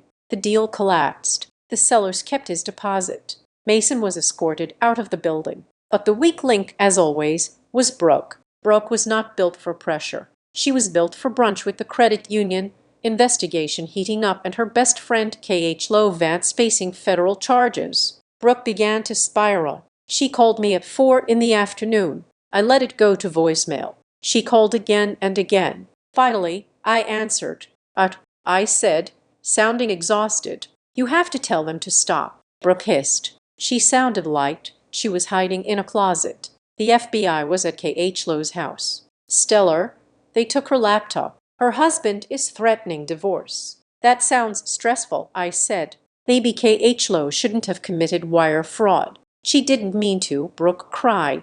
I just asked her to fix the paperwork. I told her grandma got the name wrong and we needed to correct it for tax purposes. I didn't tell her to steal anything. There it was, the admission. You asked her to change the beneficiary. I asked, signaling Silas, who was listening on the other line. You specifically directed her to change it to SB Holdings. Yes, but only because Mom said we had to. Brooke shouted. Mom said if the money went to you, you would waste it. We were going to invest it. I was just the messenger. Stella, why am I the one getting heat? Mom is the one who incorporated the LLC. Brooke, I said, softening my voice. I believe you. You do? Yes, I lied. I know Mom manipulates everyone. She manipulated Max. She manipulated you. And now she is letting you take the fall for Chloe. Exactly. Brooke said, crying now. It is so unfair. Listen, I said, I am tired of this. Brooke, the lawyers are costing me a fortune. I just want it to be over. Mom sent me a text about a settlement. $50,000. Take it, Brooke urged. Please, Stellar, just take it and sign the NDA so the bank unfreezes the account. Once the account is open, we can pay you and this all goes away. I can't sign an NDA without seeing the money, I said. But the account is frozen. We have cash, Brooke said quickly. Mom has a safe in the house. We can give you $10,000 now as a good faith payment and the rest when the freeze lifts. Just come sign the papers. Please, I can't go to jail. Stella, I can't look good in orange. I looked at Sealers. He held up a hand, signaling me to pause. He scribbled something on a notepad. Lure her out. Neutral ground. Get the signature on the bribe attempt. I am not coming to the house, I said. I don't feel safe there. Fine, Brooke said. Where then? There is a coffee shop off the highway, I said. The one near the old cinema. Meet me there in an hour. Bring the settlement agreement. If the terms are right, I will sign it and call off the dogs. Okay, Brooke breathed. Okay, I will be there. Just me. No Mom, no Mason, just you. I agreed. I hung up. She is coming, I told Sealers. She thinks she is buying my silence. She is buying her indictment, Silas said, standing up and adjusting his jacket. We have the confession on tape. Now we need the overt act. If she presents you with a settlement agreement that explicitly mentions the illicit funds, she is documenting the conspiracy. Who is coming with us? I asked. Me, Silas said, and 2 agents from the Treasury Department who are very interested in why a small-town LLC is structuring payments like a cartel. The coffee shop was quiet. It was one of those generic places with industrial lighting and indie music that sounded like despair. I sat at a table in the back nursing a tea I didn't drink. Brooke arrived 12 minutes late. She was wearing huge sunglasses and a trench coat, looking like a bad caricature of a spy. She scanned the room nervously. When she saw I was alone, her shoulders dropped. She marched over and sat down, slapping a manila envelope onto the table. Thank God, she said, pulling down her glasses. Her eyes were red-rimmed. You look terrible, Stella. Thanks, I said. It has been a long week here, Brooke said, pushing the envelope toward me. Mom typed it up. It says you accept $50,000 in exchange for withdrawing all complaints and acknowledging that the wire transfer was a family misunderstanding. I opened the envelope. I read the document. It was legally amateurish but factually damning. It explicitly stated Stellar Perry agrees to cease all claims regarding the $2 million deposited into SB Holdings. Add the money? I asked. I brought $5,000 cash. Brooke whispered, tapping her purse. It is all I could get from the safe. The rest comes later. Just sign it, Stellar. Stop being and sign it. I looked at my sister, even now, begging for her life. She couldn't help but be cruel. She was so convinced of her own superiority that she couldn't see the cliff edge she was standing on. You know, Brooke, I said, picking up a pen, I always wondered why you went along with this. You have your own design business. You didn't need the money. I have debt. Okay, she snapped. Keeping up appearances is expensive. And Mom said it was easy. She said you wouldn't fight. She said you were conditioned to take whatever scraps we gave you. Conditioned like a dog. She was wrong. I said I didn't sign the paper. I closed the envelope and slid it to my side of the table. What are you doing? Brooke asked, her voice rising. Sign it. No, I said, I am keeping this. It is evidence. You lied to me, Brooke screeched. She stood up, attracting the attention of the barrister. You said you wanted to settle. I lied, I said, standing up too. I learned from the best. I am leaving, Brooke spat, and you are getting nothing. We will fight you forever. You can't fight, I said calmly. You have no ammunition left. Brooke grabbed her purse and stormed toward the exit. I followed her, keeping a safe distance. She pushed through the glass doors and marched into the parking lot. The sun was setting, casting long, bruised shadows across the asphalt. You are dead to us, Stellar, she yelled over her shoulder, fumbling for her keys. Do not expect an invite to anything. You are out of the family. She reached her car. She pressed the unlock button on her key fob. That was when the headlights turned on. Not her headlights. Two black SUVs that had been parked in the adjacent spots suddenly flared to life, illuminating Brooke in a blinding crossbeam of white LED light. She froze, shielding her eyes. Right there, the doors of the SUVs opened. 4 men stepped out. 2 were wearing windbreakers with bold lettering. 2 were in suits. One of the men in suits walked forward. It was Sealers. Beside him was a woman I didn't know, holding a badge. Brew Perry, the woman asked. Who are you? Brooke stammered, backing up against her car door. And I being mugged. I'm Special Agent Rossi with the Treasury Department, the woman said. And this is Mr. Sealers from the private investigation firm retained by the Marjorie Dalton Trust. We would like to have a word with you regarding your conversation with K.H. Lowe Vance and the subsequent structuring of funds through SB Holdings. I didn't. Brooke looked around wildly. She saw me standing on the sidewalk holding the envelope she had just given me. Stellar, she pleaded. Stellar, tell them we settled. I walked forward until I was just outside the circle of light. We didn't settle, Brooke, I said. I just collected the receipt. Sealers held out his hand. The envelope. MS. Perry. I handed him the settlement agreement. Thank you, Silas said. He turned to Brooke. MS. Perry. We are not arresting you right this second, but we are serving you with a federal notice to freeze all assets, including the vehicle you are currently leaning against, as it was paid off with disputed funds. I suggest you call a lawyer. A real one, not your brother's friend. Brooke slid down the side of her car, collapsing onto the asphalt. She wasn't the social butterfly anymore. She was just a girl who had followed her mother off a cliff. This isn't fair, she sobbed.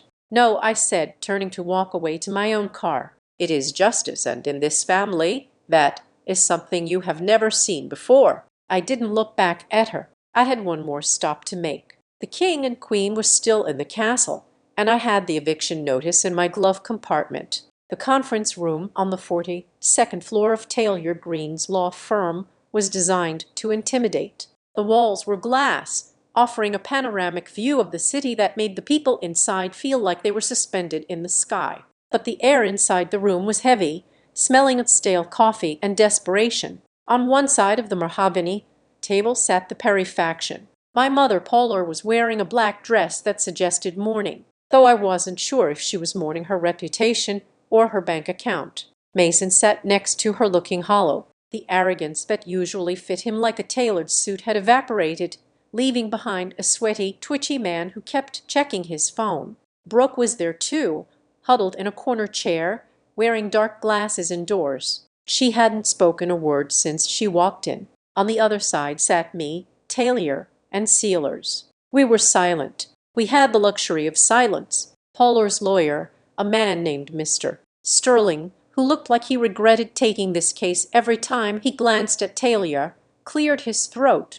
We are here to propose a global settlement, Sterling said, sliding a thin folder across the table. My clients acknowledged that mistakes were made in the handling of Mrs. Dalton's finances. However, they maintained that their intent was benevolent. They sought to protect the assets from tax liability. Benevolent embezzlement, Taylor said dryly, not touching the folder. That is a new legal theory. Go on. To avoid a protracted legal battle that would only hurt the family name, Sterling continued, sweating slightly. We are prepared to offer Ms. Stellar Perry a restitution payment of $300,000. I laughed. It wasn't a happy laugh. It was a sharp, involuntary sound that bounced off the glass walls. 300,000, I repeated. Out of 2 million, the remainder of the funds, Mason piped up, his voice cracking, has been absorbed. We had expenses setting up the LLC, legal fees, consultations, and frankly,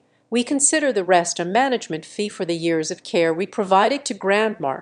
I looked at him. You charged Grandma a $1,700,000 management fee for the privilege of being gaslit by you. It is a fair offer, Stellar, Pollard said, leaning forward.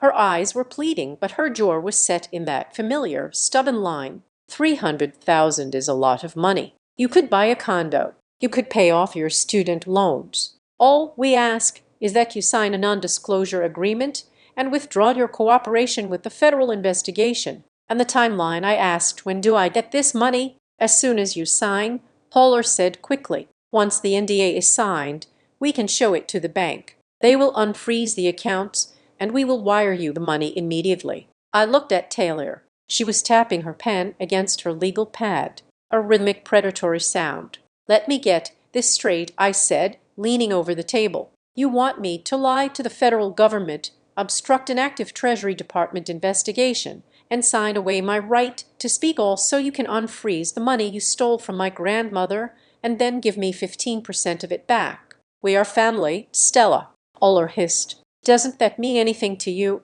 We made a mistake, but you are trying to burn the house down. I am not burning the house down, I said. I am just pointing out that it is already on fire. I stood up. The answer is no. You want to buy my silence with money you stole. That is not a settlement. That is an insult. You are being unreasonable. Mason shouted, slamming his hand on the table. You think you can just take everything. We have rights. We are the primary beneficiaries of the trust. Actually, a voice came from the doorway behind me. That is a matter of opinion. The room went dead silent. The door opened. Silas stepped aside and my grandmother, Marjorie Dalton, walked in. She was not wearing a tracksuit today. She was wearing a navy blue suit that I hadn't seen in years. Her hair was done. She was walking with a cane, but she wasn't leaning on it. She was using it like a scepter. Paula gasped, half rising from her chair. What are you doing here? You should be resting. You are not well. Sit down, Paula, Mag said. Her voice wasn't loud, but it carried the weight of 80 years of authority. Paula sat. Mags walked to the head of the table. She didn't look at Paula. She didn't look at Mason or Brooke. She looked at me. I heard the offer. Mag said, $300,000. You value my life's work at a discount. Grandma, please.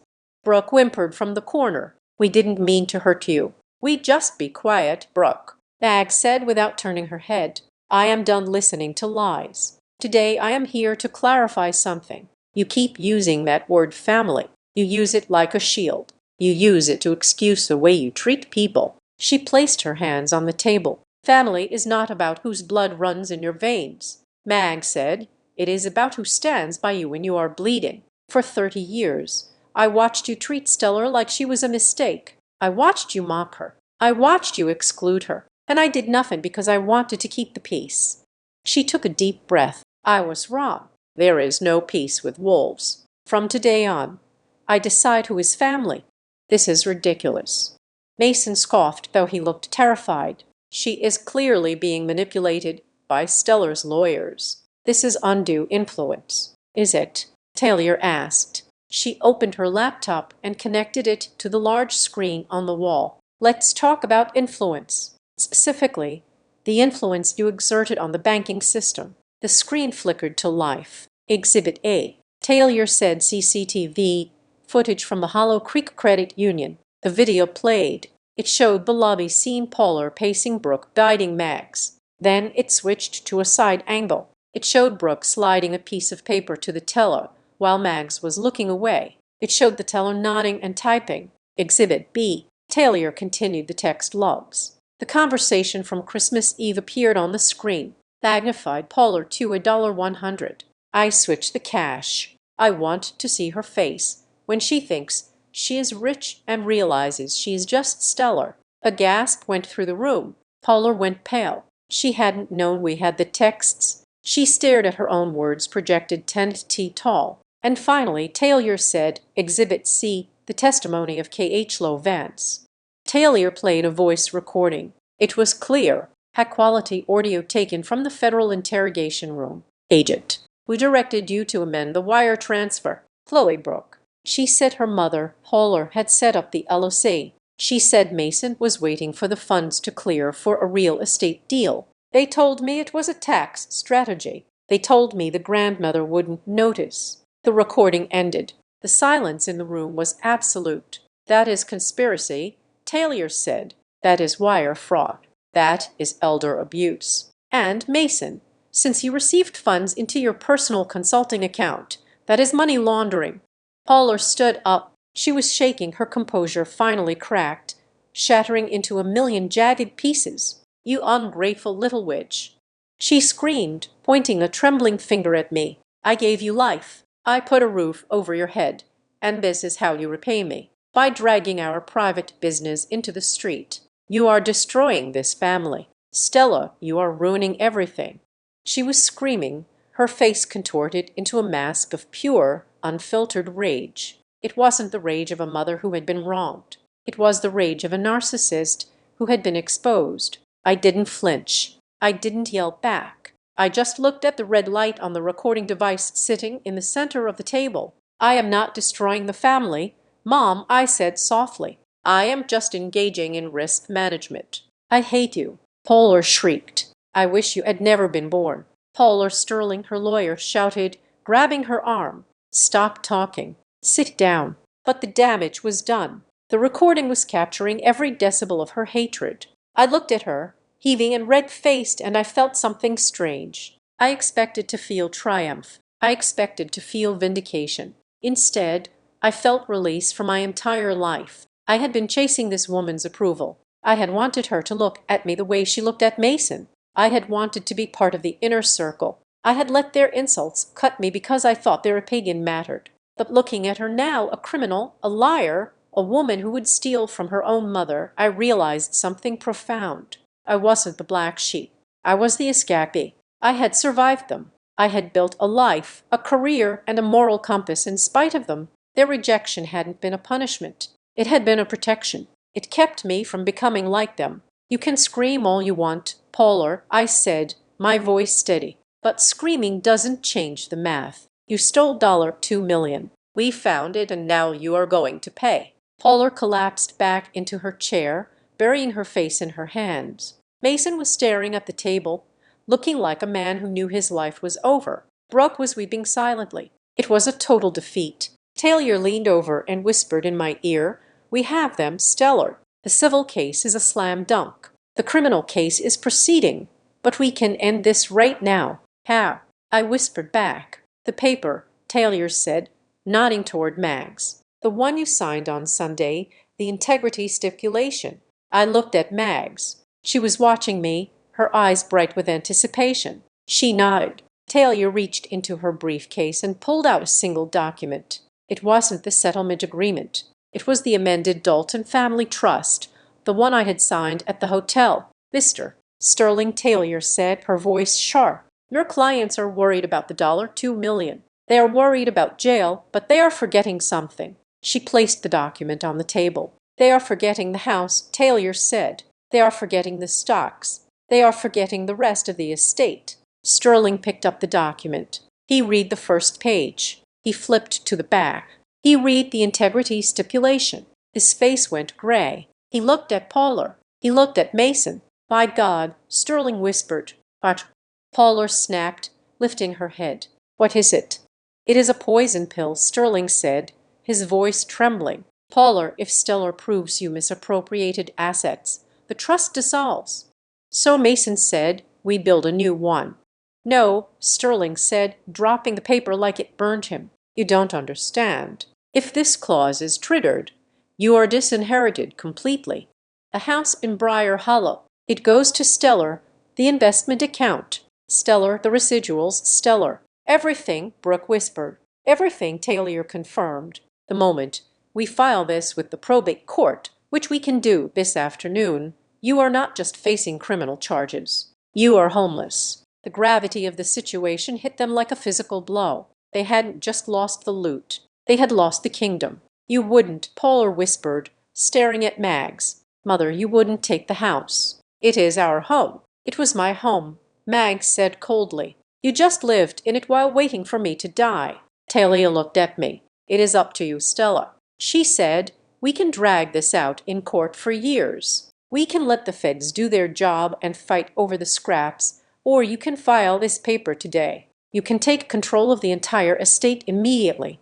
I looked at the document. It was the ultimate checkmate. It was the power to strip them of the status they cherished more than anything else. I don't want to fight for years, I said. I have a job. I have a life. I picked up the pen. Wait, Mason shouted, standing up. Stellar. Wait. We can make a deal. We can give you 50%, 70%. You have nothing to offer, Mason. I said, you are negotiating with currency you don't own. I looked at Paula. You said I was worth $200.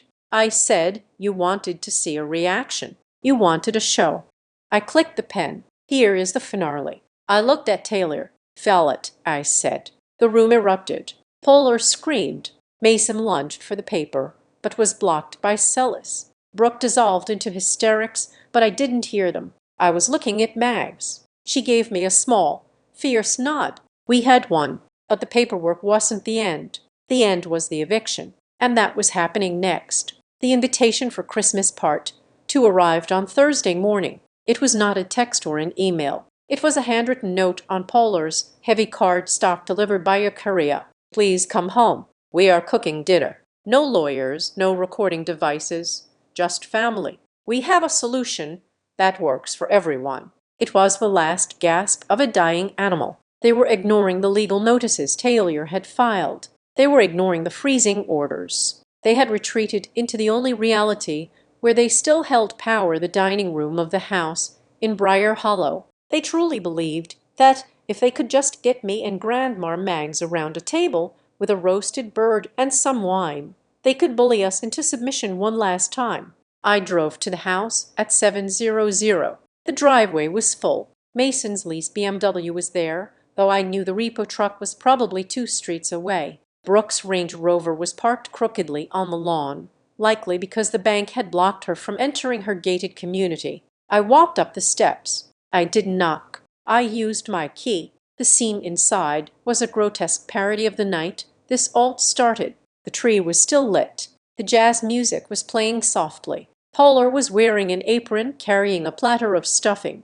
Mason was pouring wine. Brooke was setting the table. When I walked in, they all froze. Then, simultaneously, they put on their masks. Stellar, Polar exclaimed, wiping her hands on a towel. You made it. I am so glad. Come sit. We made your favorite stuffing. The one with the chestnuts, I asked, my voice flat. Yes, exactly. Polar beamed. See, we remember. I didn't sit. I stood by the archway. Where is Grandma? She is resting in the guest room, Mason said, stepping forward with a glass of red wine. She agreed to come. We thought it would be best to have a nice meal first, lower the temperature, and then look at the paperwork. Paperwork, I repeated. Just a revised internal agreement, Mason said, his smile tight. We found a way to liquidate some other assets to pay you the $300,000 cash immediately. No waiting for the bank on freeze. We just need you to sign a waiver stating the previous wire was a clerical error. They were relentless, even with the federal noose around their necks. They were still trying to hustle me. They genuinely thought I was stupid enough to trade a multi-million-dollar judgment for a quick cash payout that was likely funded by selling Polar's jewelry. I am not signing anything, Mason, I said. Stellar, please. Brooke begged from the table. She looked haggarded. I can't access my accounts. I can't buy groceries. You made your point. Just let us fix it. You can't fix it, I said. Of course we can, Polar insisted. We are family. Families fix things. Now sit down. I will go get mother. No need, a voice said from the hallway. I am already here. Mags walked into the room. She was not frail. She was not confused. She was wearing her best Sunday coat and carrying the thick leather portfolio. She didn't look at Paula. She walked straight to the head of the table, Paula's seat, and sat down. She placed the portfolio on the table with a heavy thud. Mother, Paula said nervously. That is my seat. Not anymore, Mag said. The air in the room shifted. The fake warmth evaporated, replaced by a cold, hard dread. We are not eating, Mags announced. We are finishing business. Okay, Mason said, trying to regain control. Business. Great. We have the settlement right here. He reached for a folder on the sideboard.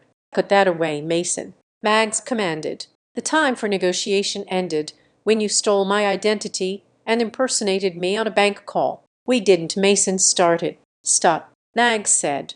I have the transcript. She opened her portfolio. She didn't take out a single paper. She took out a stack of files, thick and bound with legal clips. For 30 years, Mag said, looking at each of them in turn. I wondered if I was the problem. I wondered if I had raised you to be wolves, or if the world did that to you. I blamed myself. I thought if I just gave you enough, loved you enough, you would eventually become decent people. We are decent people, Paula cried, tears springing to her eyes. We take care of you. You take care of my checkbook, Mags corrected. There is a difference. She placed her hand on the files. The wire transfer of $2 million was real. Mag said, I intended for Stellar to have it, but it was also a test. A test, Bruck whispered. I knew you were monitoring my accounts. Mag said, Arthur Henderson told me you had set up alerts. I knew that moving a sum that large would trigger your greed. I wanted to see if you would let me bless my granddaughter, or if you would intercept it. You baited us, Mason asked, his face turning red. You entrapped your own family. I gave you a choice, Mags said. You could have driven me to the bank and let me send the gift. You could have been happy for Stellar. If you had done that, I would have left the rest of the estate to you three. The house, the stocks, the remaining land. It was all yours. Polar let out a strangled sound. But you didn't, Mags continued. You stole it. You created a shell company. You lied to my face. You tried to declare me insane. So what? Mason sneered, dropping the facade completely. You proved we like money. Congratulations. You can't cut us out, Grandma. The original trust is ironclad. We get the house. We get everything when you die. Nag smiled. It was a terrifying expression. You really should have read the amendments, she said. She slid the top file across the table. This is the revocable living trust of Marjorie Dalton, as amended 3 days ago. It has been notarized, filed, and registered with the county clerk. Mason snatched the file. He flipped through the pages, his hands shaking violently. This says, he choked on the words. It says that any beneficiary who attempts to defraud the grantor is immediately and permanently disinherited. Mag said calmly. It also invokes the penalty clause for the house. What penalty clause? Polar whispered. The one that says the property title transfers to the sole remaining beneficiary immediately upon proof of fraud. Mag said the house isn't yours. Polar, it isn't mine. It belongs to Stellar as of 9:00 this morning. You can't, Polar screamed. You can't do this. I have lived here for 40 years. This is my home. It was a privilege, Mag said, and you abused it. I am not leaving. Polar yelled, grabbing a wine glass and hurling it at the wall. It shattered, spraying red wine like blood across the wallpaper. I am not leaving. You will have to drag me out. That can be arranged, I said. I walked to the front door and opened it. The driveway lights flooded the entryway. Standing on the porch were sealers Arthur Henderson and 4 federal agents wearing jackets emblazoned with Treasury Department. This is Perry Sealers said, stepping into the foyer. We have a warrant to seize all electronic devices, financial records, and assets related to the SB Holdings investigation. We also have an eviction notice served by the new owner of the property, MS. Stellar Perry. No, Polar wailed, backing away. No, no, no. The agents moved efficiently. They didn't shout. They simply walked past Polar and began collecting phones. One agent went to the study to take the computer. Another went to Mason. "Mr. Perry," the agent said, "I need your watch and your car keys. They are listed as assets acquired with illicit funds." Mason looked at the agent, then at me.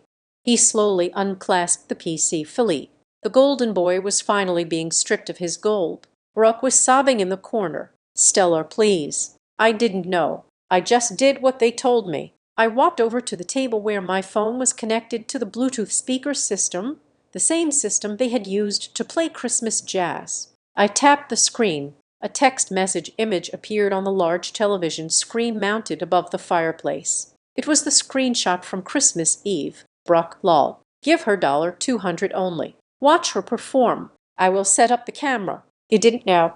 I asked, pointing at the screen. "You were the director, Brooke. You wanted a show. You wanted to watch me perform." Brooke stared at the screen, her face draining of color. She had no defense. Her own cruelty was projected in high definition. "And that brings me to the last thing," Mags said.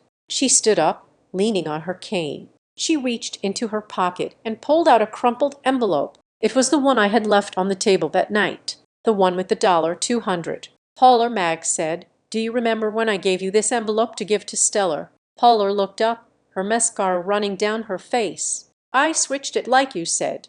I made it 200. "No," Mags said. "I gave you an envelope with $200 in it, and I told you, give this to Stellar until the wire clears." Polar froze. "I wanted to see what you would do." Mags said if you were a good mother you would have handed it to her and said, "Grandma loves you. Here is some cash for the holidays." But you didn't do that.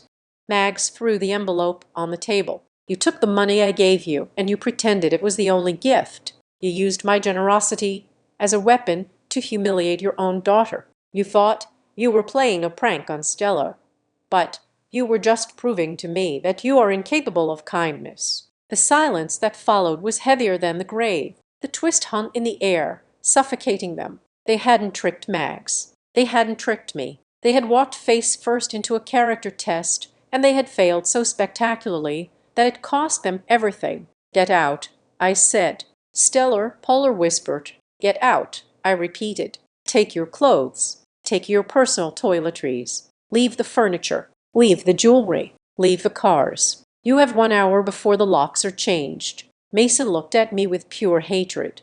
"You are going to regret this. You will be alone. I have been alone in this house for 34 years. I said, "Tonight is the first time I feel crowded." I turned my back on them. I walked over to Mags. She looked tired, but her eyes were shining. She held out her arm. "Ready to go, Grandma?" I asked. "Where are we going?" She asked. "I booked us a suite at the Plaza," I said. "And tomorrow we are going to Montana. I hear the land is beautiful this time of year." "It is," she said. We walked out of the dining room, past the federal agents who were boxing up Polar's computer, past Brooke, who was hyperventilating on the sofa, past Mason, who was arguing about his car keys. We walked out the front door into the cold, crisp winter air. I didn't look back at the house. I didn't look back at the perfect wreath on the door or the twinkling lights in the windows. I looked at my car. I looked at the road. For the first time in my life, I didn't owe anyone an explanation. I didn't need to apologize for existing. I didn't need to shrink to fit into their frame. They had tried to eat my future, but they choked. I opened the car door for Mags. She settled in and patted my hand. "Checkmate," she whispered. "Checkmate." I agreed. I started the engine and drove away, leaving the ruins of the Perry dynasty in the rear view mirror, finally completely and wonderfully free. Thank you so much for listening to the story of Stellar Perry and her ultimate checkmate.